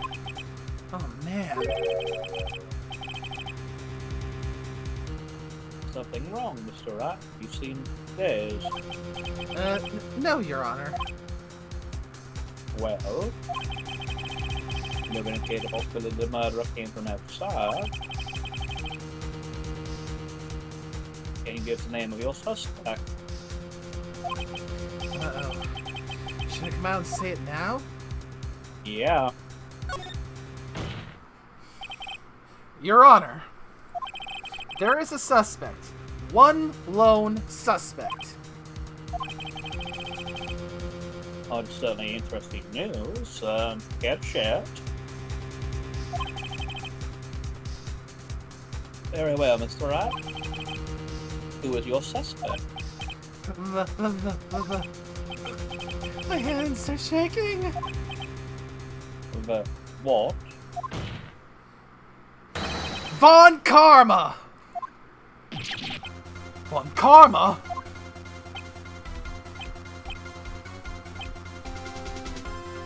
I love that look like everyone's like, what? You mean the Von Karma, prosecutor, the one sitting right over there with his taser? Bah! You don't object?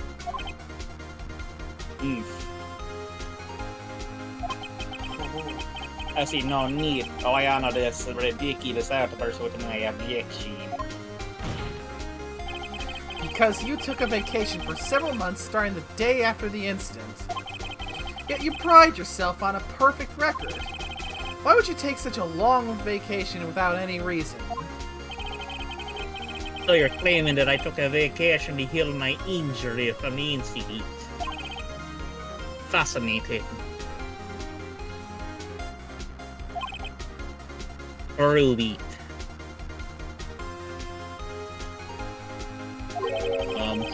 I would have needed surgery, no? Or did I go under the knife yet, Mr. Wright? Bring the doctor that operated on me. Have him testify.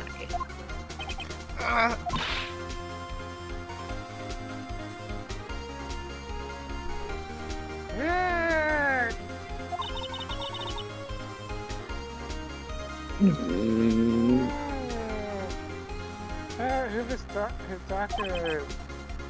It's no use. Edgeworth?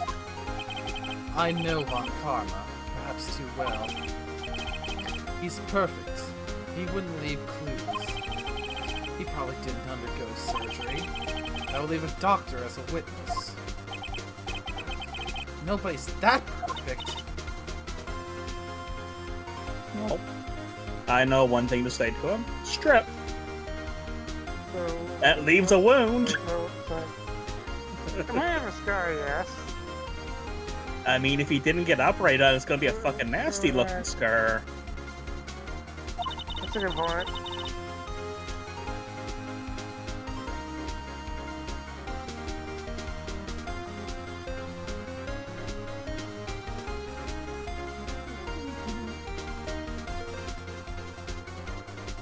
Okay, if we Who's blow it on? up by himself. Yeah.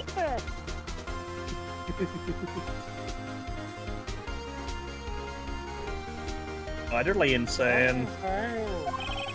No, you couldn't have. You can't just pull bullets out of yourself. Actually, you can. Wait, It's pretty common. what does that mean? That bullet has to be somewhere, but where? Tease. Well, Mr. Rat, can you produce evidence that proves I was shot? Alright, Von Karma, I'll prove it. And I'll even use evidence. I know how you like it so much. What? The evidence that proves Von Karma was shot is... Von Karma is perfect. He wouldn't risk surgery, leaving an evidence trail. So then I ask, where is that bullet now? I think it unlikely that Von Karma performed surgery on himself.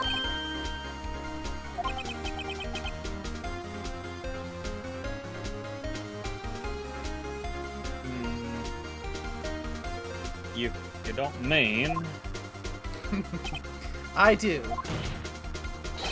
There is the possibility that the bullet is still inside Von Karma. I will say if the bullet's still in there, unless it's like a jacketed round, the lead's not gonna pop up on the actual metal detector. Is that even possible? All these years? Well, there's only one way to find out. We could use this metal detector. Well, Von Karma, I'm gonna run this over you and see what we find.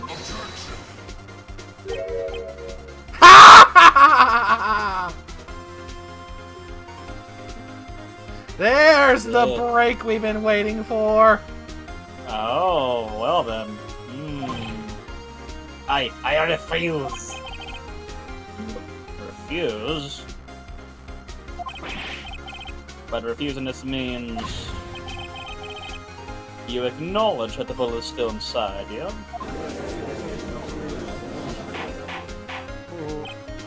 Order. Your Honor, the defense requests that we be allowed to use the metal detector. Judge, I call for a suspension of this trial. This is an invasion of privacy. The statute of limitations runs out on this case today. It was you who said that we had to end it right here, right now.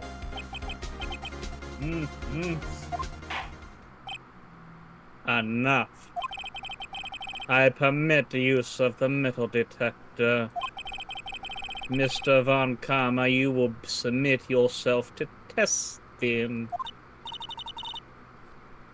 Nick, what does this mean? I don't know, but we have to give it a shot.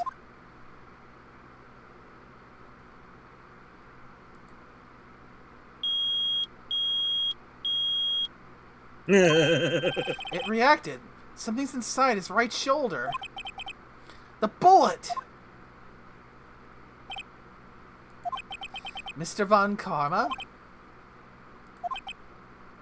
You. It was you. I was afraid this would happen. And so I remained silent. Indeed, there's a bullet in that shoulder. However, it has nothing to do with this incident. What? I was shot in the shoulder long before the DL6 incident. I claim the bullet in my shoulder has no relation to DL6. Well, we have the other bullet from the father. We can compare the two. But Mr. Von Karma, can you prove that? Or do? I have no obligation to prove anything. It is Mr. Wright who must prove something here, not I. Mr. Wright? Well, can you prove it? Can you prove that the bullet in Von Karma's shoulder was from DL6? course he can't. You don't have any of the DL6 evidence. That's because you took it out of the records room yesterday.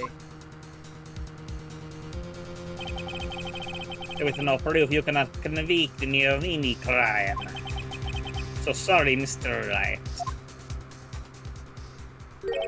No, I'm the one who's sorry, Mr. von Karma. What? You were close. 1 day away from freedom. But you see, I have proof! What? Who would have thought you would dig your own grave trying to convict Edgeworth? I can link that bullet in your shoulder to the DL6 incident. And here's my final proof. With the bullet! Clear ballistic markings. To use a turn of phrase, eat shit, von Karma! Don't make me tase you again. That's a bullet. Where did you get that? This is the bullet used in the DL6 incident. This was taken from the heart of the victim, Mr. Gregory Edgeworth.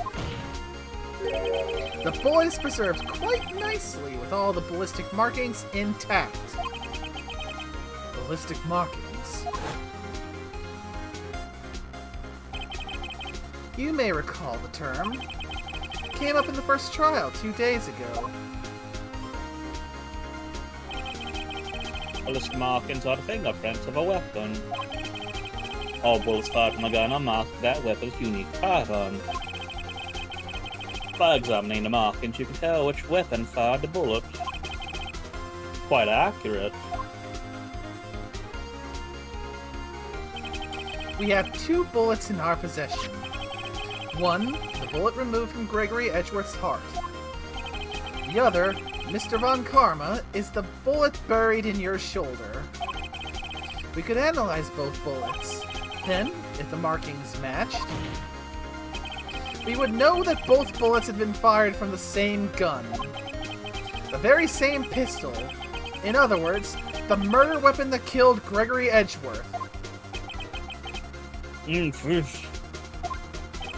Mr. von Karma, you will let us remove the bullet from your shoulder. Then we'll compare the ballistic markings to those on this bullet. And solve this case once and for all. Well, Mr. von Karma? Oof.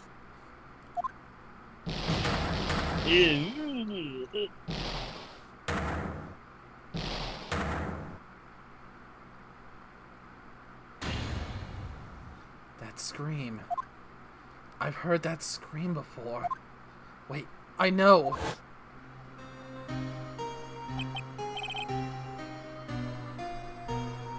I think that was you. That was Yogi. I can't breathe.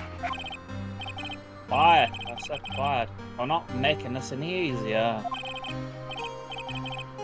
Stop breathing my air. I'll stop you. Stop breathing my air. Get away! Get away from my father!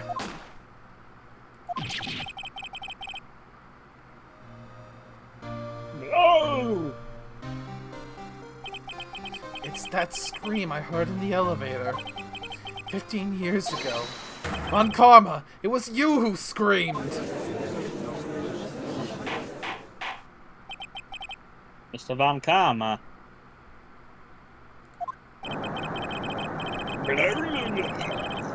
Edgeworth, only you would dare defy me. So, it was you. You and your father are my eternal curse.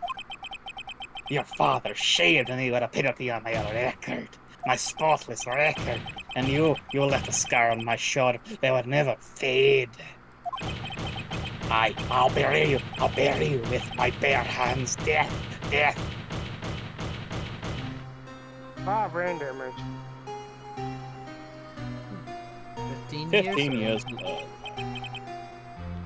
Chief Prosecutor, I am sorry. Von Karma, it's not like you to make this kind of error. I never would have thought that it would be the one to catch you. I was careless. I'm sorry, but you will have to be penalized. I've covered for you in the past, but not this time. Edgeworth! It was a shock like none I've ever known. Me, penalized. It took hours for me to regain my composure. Suddenly I found myself in the darkness. I was in the court records room.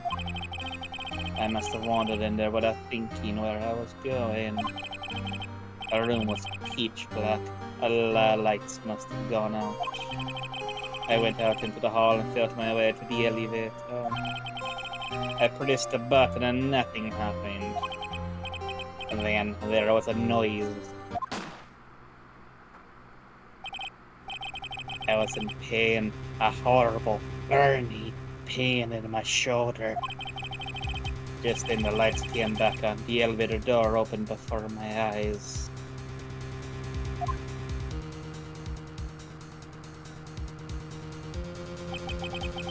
I saw 3 people inside, all lying unconscious from oxygen deprivation. Much to my surprise, a pistol lay at my feet. I knew then it was destiny.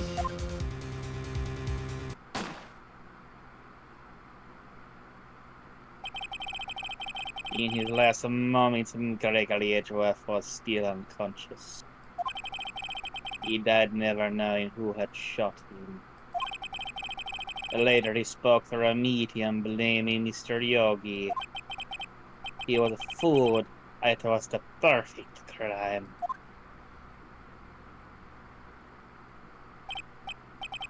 Tisk, tisk, tisk. Who would have thought another man would have come to open that elevator door? Judge. What? What are you doing? Do your job, bring an end to this miserable charade. Now, end it. Very well.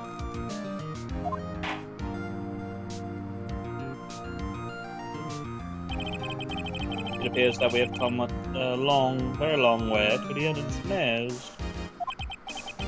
15 years later, Mr. Miles Edgeworth. Yes, Your Honor? You are innocent. You are innocent. As you said, it was all a nightmare. Yes, Your Honor. This court finds the defendant, Mr. Miles Edgeworth.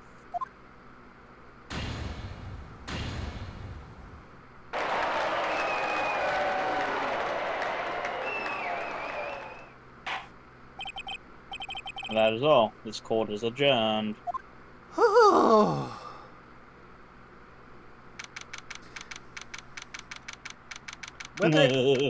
Whether it's your first time experienced it or you've experienced it for the 100th time, it's always so tense in these cases. When you finally get that not guilty, Mm-hmm.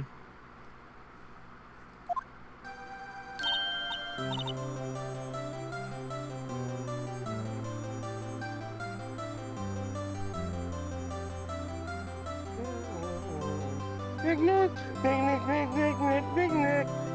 We did it!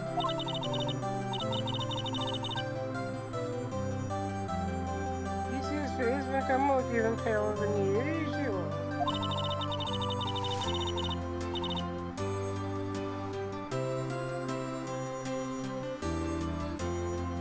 This was going to be all cool, but instead you crushed your neck.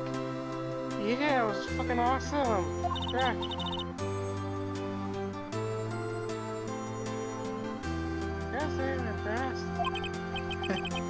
It was pretty close, though. I was sure we'd had it.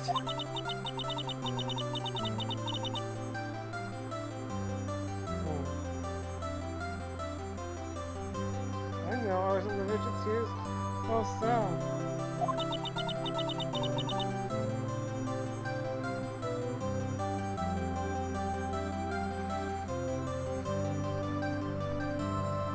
For now, it's all just a good memory. So, it's finally over, Edgeworth. Right. Yeah? I'm not sure how to say this.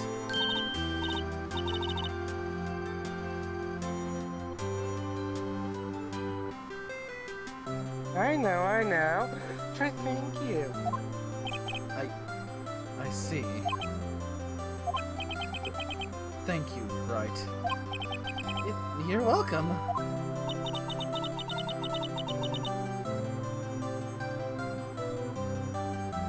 You could have done better than that.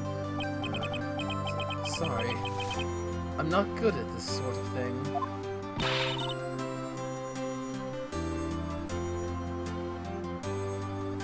You got a lot of one, Edward. She's got you there.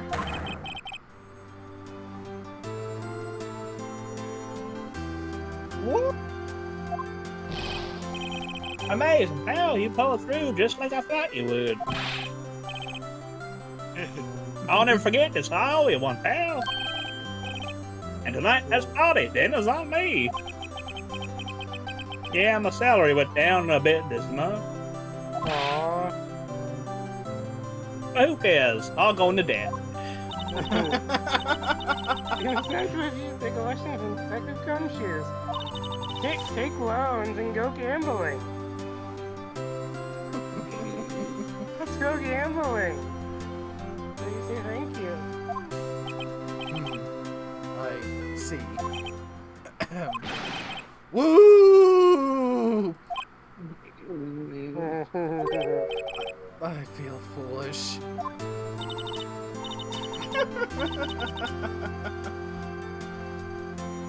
No, it takes a long time. You get used to it. It's been 15 years since I've seen the Edgeworth this unguarded.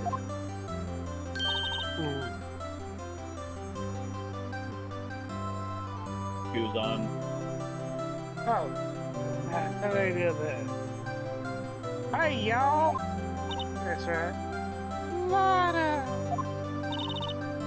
Y'all great in there. Thank you. Yo, Edgewood. Congrats. I really did not believe you for a little bit. Thank y'all very much. I need you innocent on the start of code. Look at you. You want to stick your hand in the cookie jar, even if no one was there. You were the witness on the first day of the trial, weren't you? Well, yeah, the back on the pocket. Speaking of which, what are you doing now, Lotta?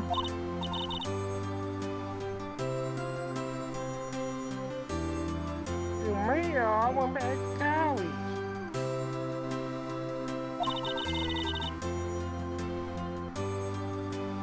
We have time to investigate for talking to pretty quick. Really? That's too bad.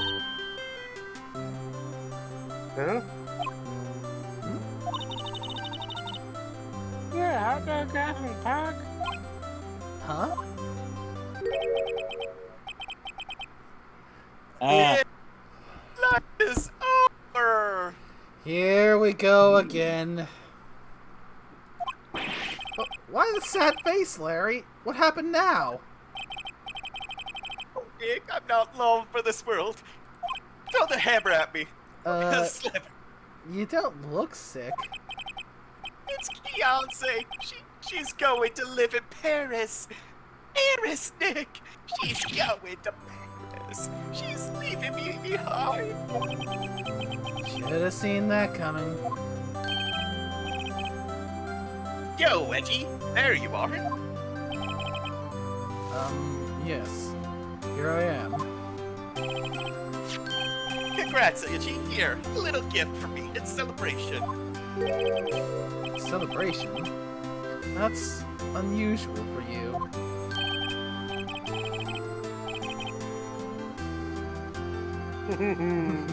Harry Butts, you come along tonight too, my treat pal. Oh, thanks. Looking forward to it. Yo, Nick.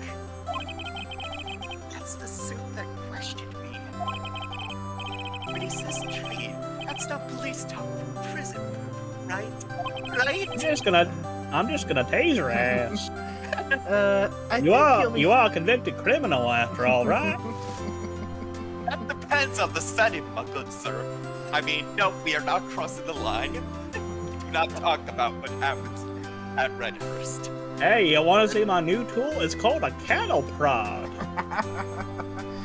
I think you'll be fine, Larry. Right. Yeah, what's up? That envelope that Larry gave me. It's got money in it. Oh, yeah, that's not that strange. People give money away to celebrate sometimes. It's $38, right? Huh? What a weird amount. I mean, it's not a little, but it's not a lot either. $38 exactly? Wasn't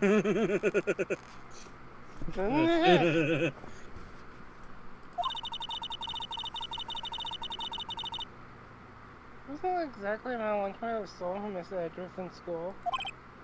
$38. No. Miss Edgeworth, want me to tase you? No! Larry, it was you! What are you so surprised about, right? Huh? Larry was absent that day from school, right?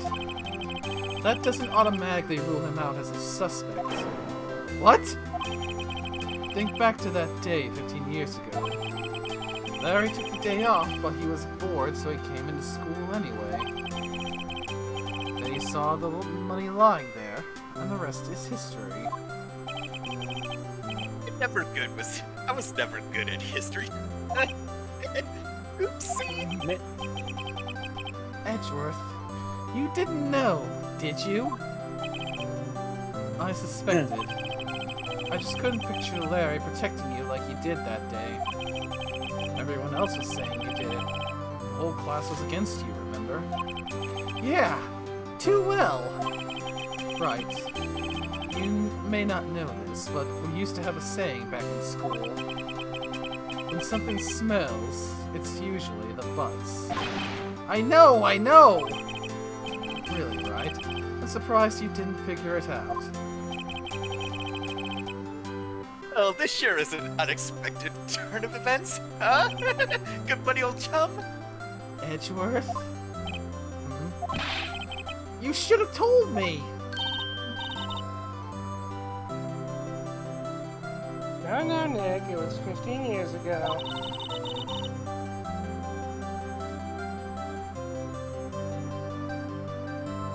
Doesn't mean I can't still tase his ass to the boss. I'd say so, yes. Here you have it! Where does that leave me? I became a defense attorney because of what you two did. Well, you have always been something of an insufferable emotionalist. Yeah, and you get worked up too easily, too. Death! The death sentence for both of you! Man, if I had known I'd become a prosecutor! The same goes for me, only the other way around. For the longest time, I thought I might have killed my own father. I thought I might be a criminal. I became a prosecutor in part to punish myself. If I'd known the truth, I might have become a defense attorney after all. Edgeworth. Want to switch, right? Hey, y'all, line up. I'll take a photo.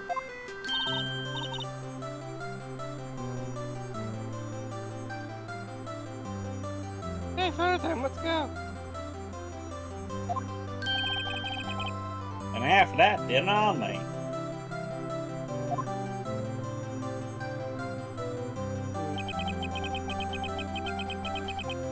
Yeah, Detective Gumshoe took us out on the town that night. We celebrated Edgeworth's newfound freedom, even though Edgeworth himself was still in detention.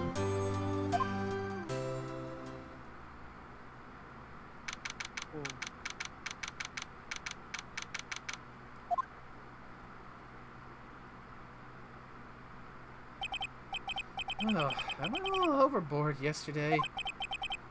My head hurts. Huh? It's still only 5. Maybe I should go back to sleep. Hmm? What's this? A letter? Good morning, Nick. You were really impressed with yesterday.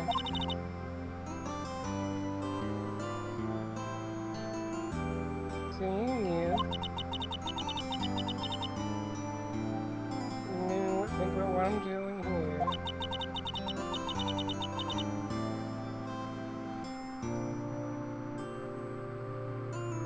I'm speed me training, of course.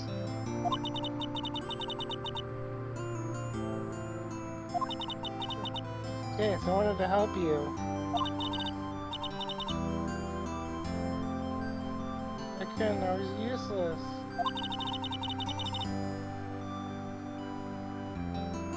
So I said to go back to my training. Become a full-fledged spirit medium for starters.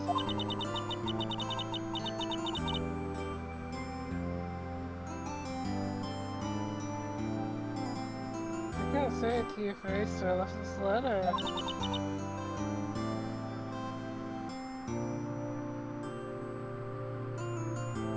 Bye, Nick. Goodbye. What time is it? Yeah, the first trains for the mountains have already left. To the station. Yeah,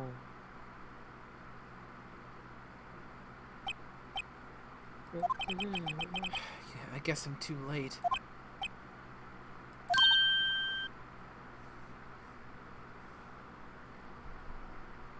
Hey!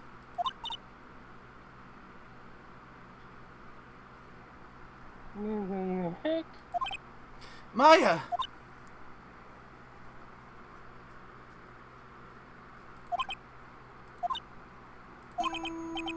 So, you're leaving?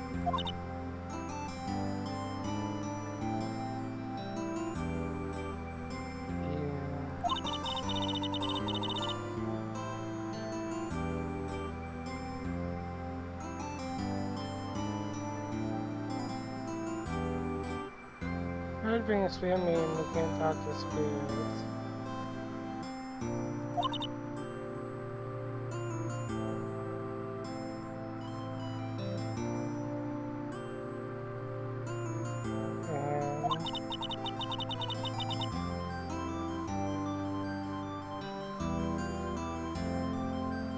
I think you'll do fine without me, Nick.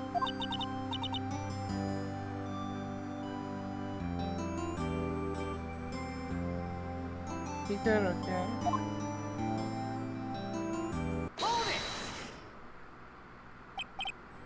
Wait!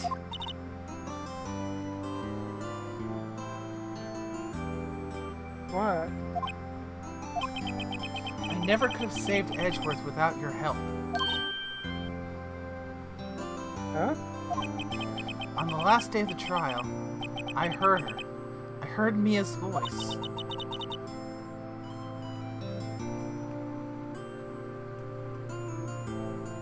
You heard my sister? Yes, only her voice, but still. It was at the very end when I thought we'd lost everything. Oh,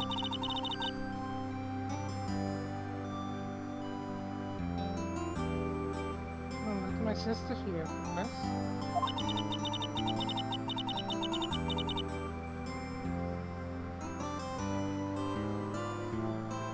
Like your gumshoes out, Mr. Grossberg, you and Larry.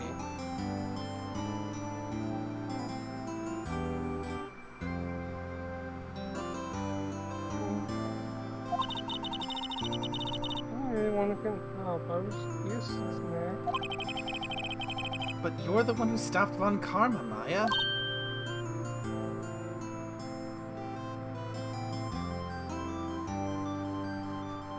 Huh?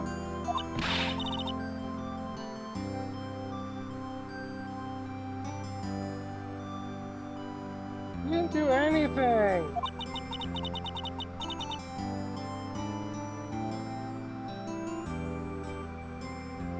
There was one of the days. Sorry, but I have evidence that you helped.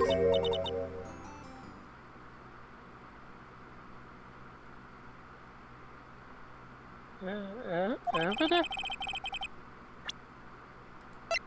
My attorney's badge! Yes. A bullet? Von Karma was convinced he had taken all of the evidence pertaining to DL6. But you were the one who rescued the last piece of evidence we needed.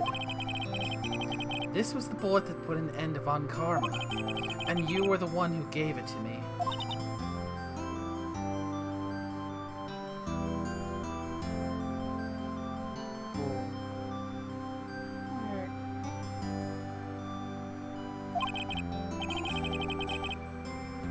Thanks, Maya.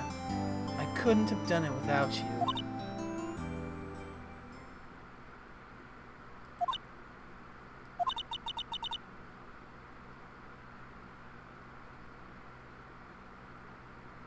I'll be back soon. Huh?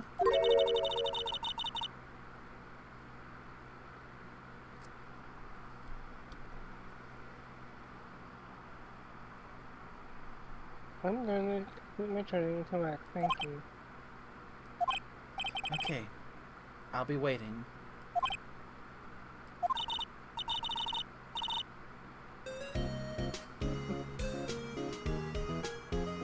Of course you will. You can't run that off by yourself, you're hopeless. I don't know about that.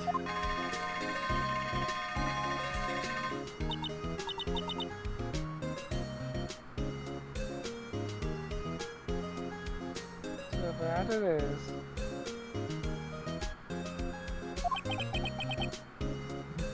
See you soon, Maya. Ooh. Aww. I guess I'm leaving. Yeah, and then now comes the credit, and there are gonna be voice lines from everybody during this, like literally right after this line. And so Couple lines. Yep. And so yep. Best to be on alert.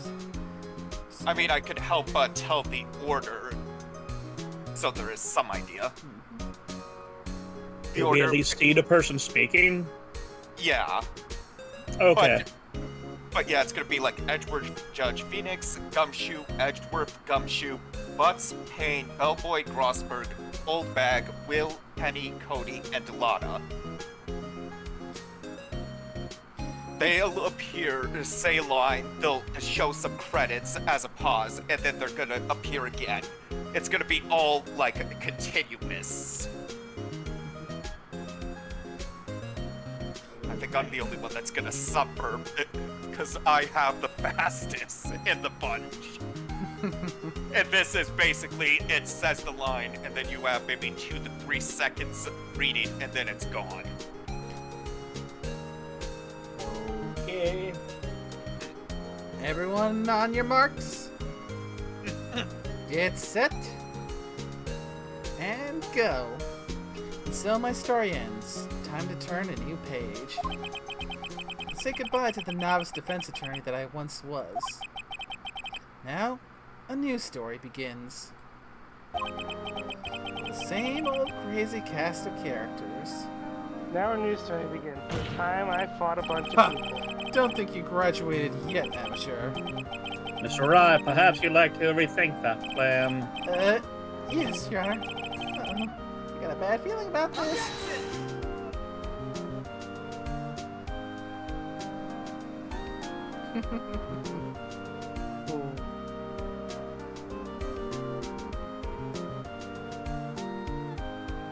Hey, pal, Mr. Edgeworth came down to the precinct to wish me a happy new year. Talk about a pleasant surprise. Ooh, Detective Gumshoe! Then he hung his head low and went right back outside. Kind of like he was a bear or something. Strange, huh?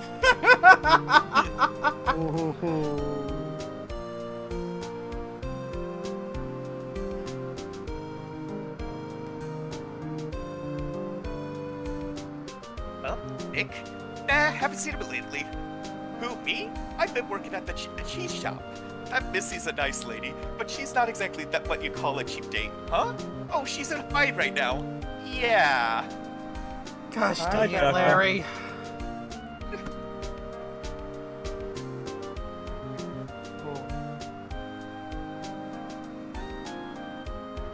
Oop, alright. Yeah, I remember him. I hear he's been busy lately. You know, not to ring my own bell, but I sort of taught him everything he knows. I'm sure he's grateful. Yeah, thank you. Oh, fuck, that was your shit. My bad. I mean, like I said, this is going fast. Phoenix Wright? The defense attorney for whom I wrote that affidavit for, yes. Oh, you should know, I've taken over management of the Gatewater Hotel recently. Should you be in the area, please stop by. Yeah, good for him. It's now Grossberg. Oh my. Oh, so Prince Wright, oh yes, me on the table, working on the hospital, walking in my work. But he's a man. Let's just send the first lemon here. Oh boy, here comes my hell. Yeah.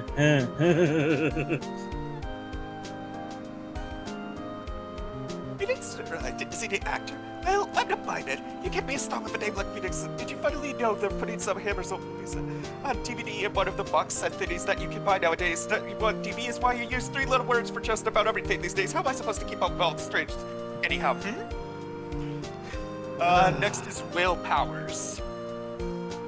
Will Powers. Where's you? I am pleased to announce that the Pink Princess is here. I sure owe that Mr. Wright a great deal of sneeze. Oh, and I'm keeping my face so that the public till the show's over. I wouldn't want to ruin any kids' dreams, you know. And then it's gonna be Penny. Penny, that's mine, is it? The young assistant.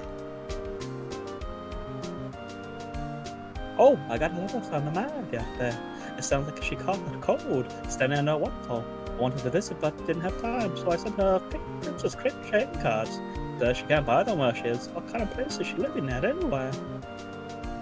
And the last 2 are the Beans, Cody and Lana Hart. Oh, okay, so that's all now. Yep. Good luck. Of course. Right? Well, yeah, you want to talk? Let's talk. Pink Princess, alright. But, you know, that's nothing mysterious, okay? And it's all. You wouldn't take the Pink Princess Street. Oh, what a dog. What kind of dog for a boy? In my tender age?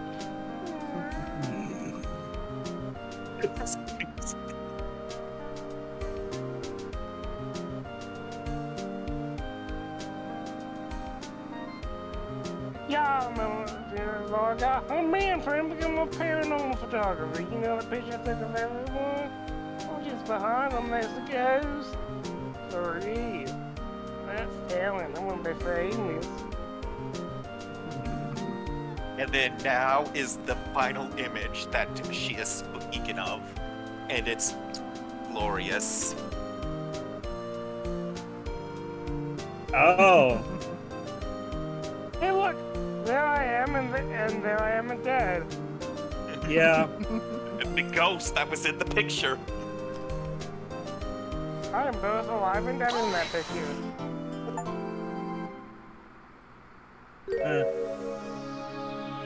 Oh.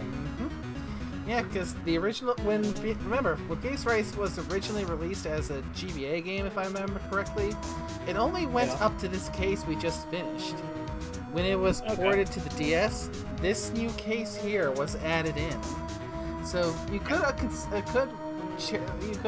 arguably call this the first ever Phoenix Wright DLC case. It's actually going to be interesting what they do, because if I remember correctly, part of the evidence that you used required the use of the microphone on the DS. The microphone and the touchscreen. Low. So yeah, this is going to be our first chance to get to see how the DS interactivity works with this port, because we're going to have to deal with that a lot once we eventually get to like Apollo Justice and beyond. I mean, they probably kept the touch screen controls, perhaps, but just maybe changed the microphone to something different. Yeah, we'll see. But that will be for next time.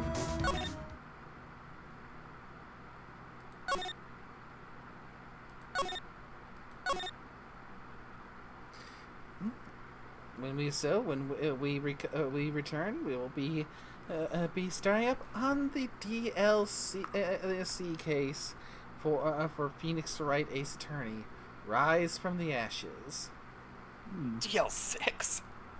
DLC. Oh, for some reason I heard... I have waxed my ears, forgive me. For some reason I heard DL6. I throw Monty at you. No. You know what? It is Monty's fault. So now that we've gotten to the end of what can be considered the base Phoenix Wright game, especially since this is your first experience with the rest, tell me thoughts. No, it was quite enjoyable. Oh, like I said, these cases have twists and turns at everywhere you go.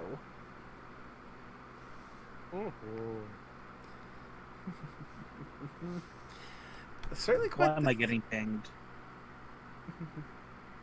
Yeah, certainly quite the thrill ride from beginning to end.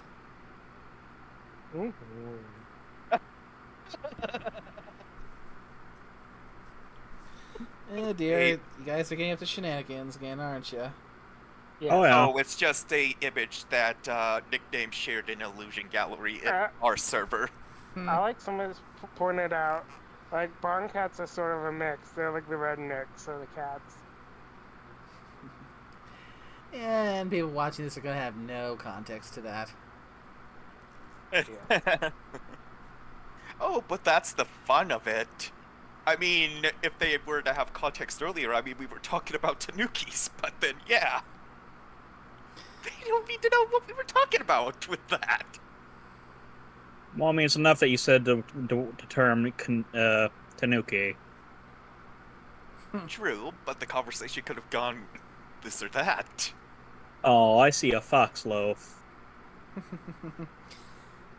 Yes, that's the fox loaf that I'm keeping as I plot revenge as well as plot other things. Redoing lines. Well, that is going to wrap up this stream here for now. And as far as the next stream, well, I haven't gotten full confirmation yet, so there is a stream I've been long waiting to do that it's tentatively looking like Monday's going to be a good day for it, but I haven't gotten unanimous confirmation yet for everyone who I'm interested in having in on it, so... Oh, is that the thing you're talking about? Yep. Yeah, as I said, Monday works, but yeah, I know Monday works for you, Scorpio. I know. I'll make it work since the group I do Monday stuff with hasn't said anything. I have an excuse. Think you'd be able to sit in on a Monday stream, Orsk? I mean, nothing that I know of would be stopping me. Yeah. Yeah, it's for that game that she shared about interest. that's the one you're thinking of. So I just need to DM Stormy and see if she can make it for Monday, and then we'd have it clear. So, depending on how that goes, there may be a special stream coming tomorrow. And this is one of the things I've heard of but not seen. Which is one of the reasons why I'm looking forward to you guys being seeing it, because Stormy and I have both seen it, both played it, both love it. I've only maybe have seen the characters out of context. Can't elaborate more than that, otherwise Twitch-sama would get the hammer. Well, I'm hoping that the three of you will enjoy this exposure, because this is one of my all-time favorite games. But until then, first, thanks to everyone, as always, for joining me for these things, because these visual novel type streams are just so much fun. We definitely need to I'm just a little disappointed I came in right at the end.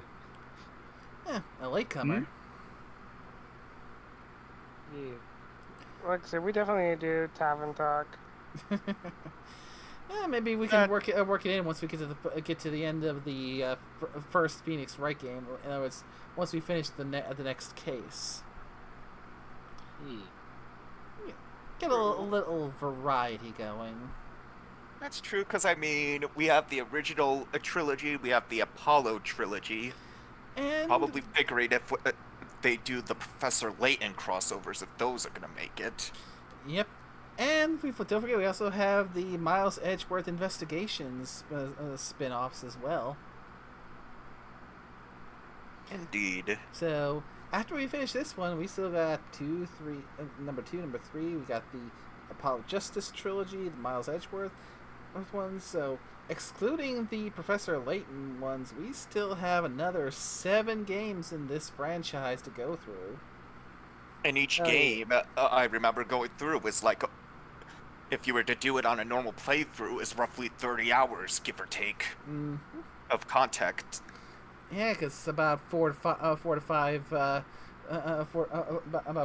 5 cases, not potentially more if you count DLC cases. And I think that was, it might have been 25 to 30, depending on if you actually went through and actually, like, did the little Easter eggs or tidbits and took it slow. Yeah, which we've done somewhat with this one. I mean, with this one, we have to also break it up that we're basically doing roughly 3 to 4 hours at a time, which is roughly, of course, the goal being a case a day. Or at least investigation and trial a day. True, depending, though, if they start getting longer. I don't think our system will have to change much, as I think it remains constant through most of them. Maybe with the exception of one, where we could probably squeeze in an extra dependent time. Probably at the beginning, first 3. Yeah, because it's usually the very first one is a trial is usually a trial by itself. Then just because that's the tutorial trial, then you get the full-on investigation and trial. And then by case 3, it starts getting longer, as whatever story is going on is usually woven and makes itself known by case 5. Yeah. Phoenix Wright 2, that's gonna be a fun one. That is definitely one of the ones I have played the least. So, we may have to take a little bit, a few more points of guidance to keep things moving forward once we get to that one. True, but I still would. I mean, then again, with fresh eyes, it also does give us the option as well to see if we can attempt to piece it together. True. As well. But yeah, if it feels like that we're sitting on the same thing with more than like 3 to 5 minutes, which probably should be something that would figure out at most maybe not that long by trial and error. Yeah, and also for the sake of keeping the streams going smoothly, I'd rather not end up failing a trial and having to redo and do it up on stream. So we get the stream over? We're trying to get the wrap up. We're trying to, but we keep on getting sidetracked. Fair. So, again, thanks to everyone for joining the call, and thanks to everyone who came by to watch. I hope y'all have had a good time, and we'll enjoy the next one as well. Until then, take care now. Bye-bye. Bye-bye. Bye. Bye.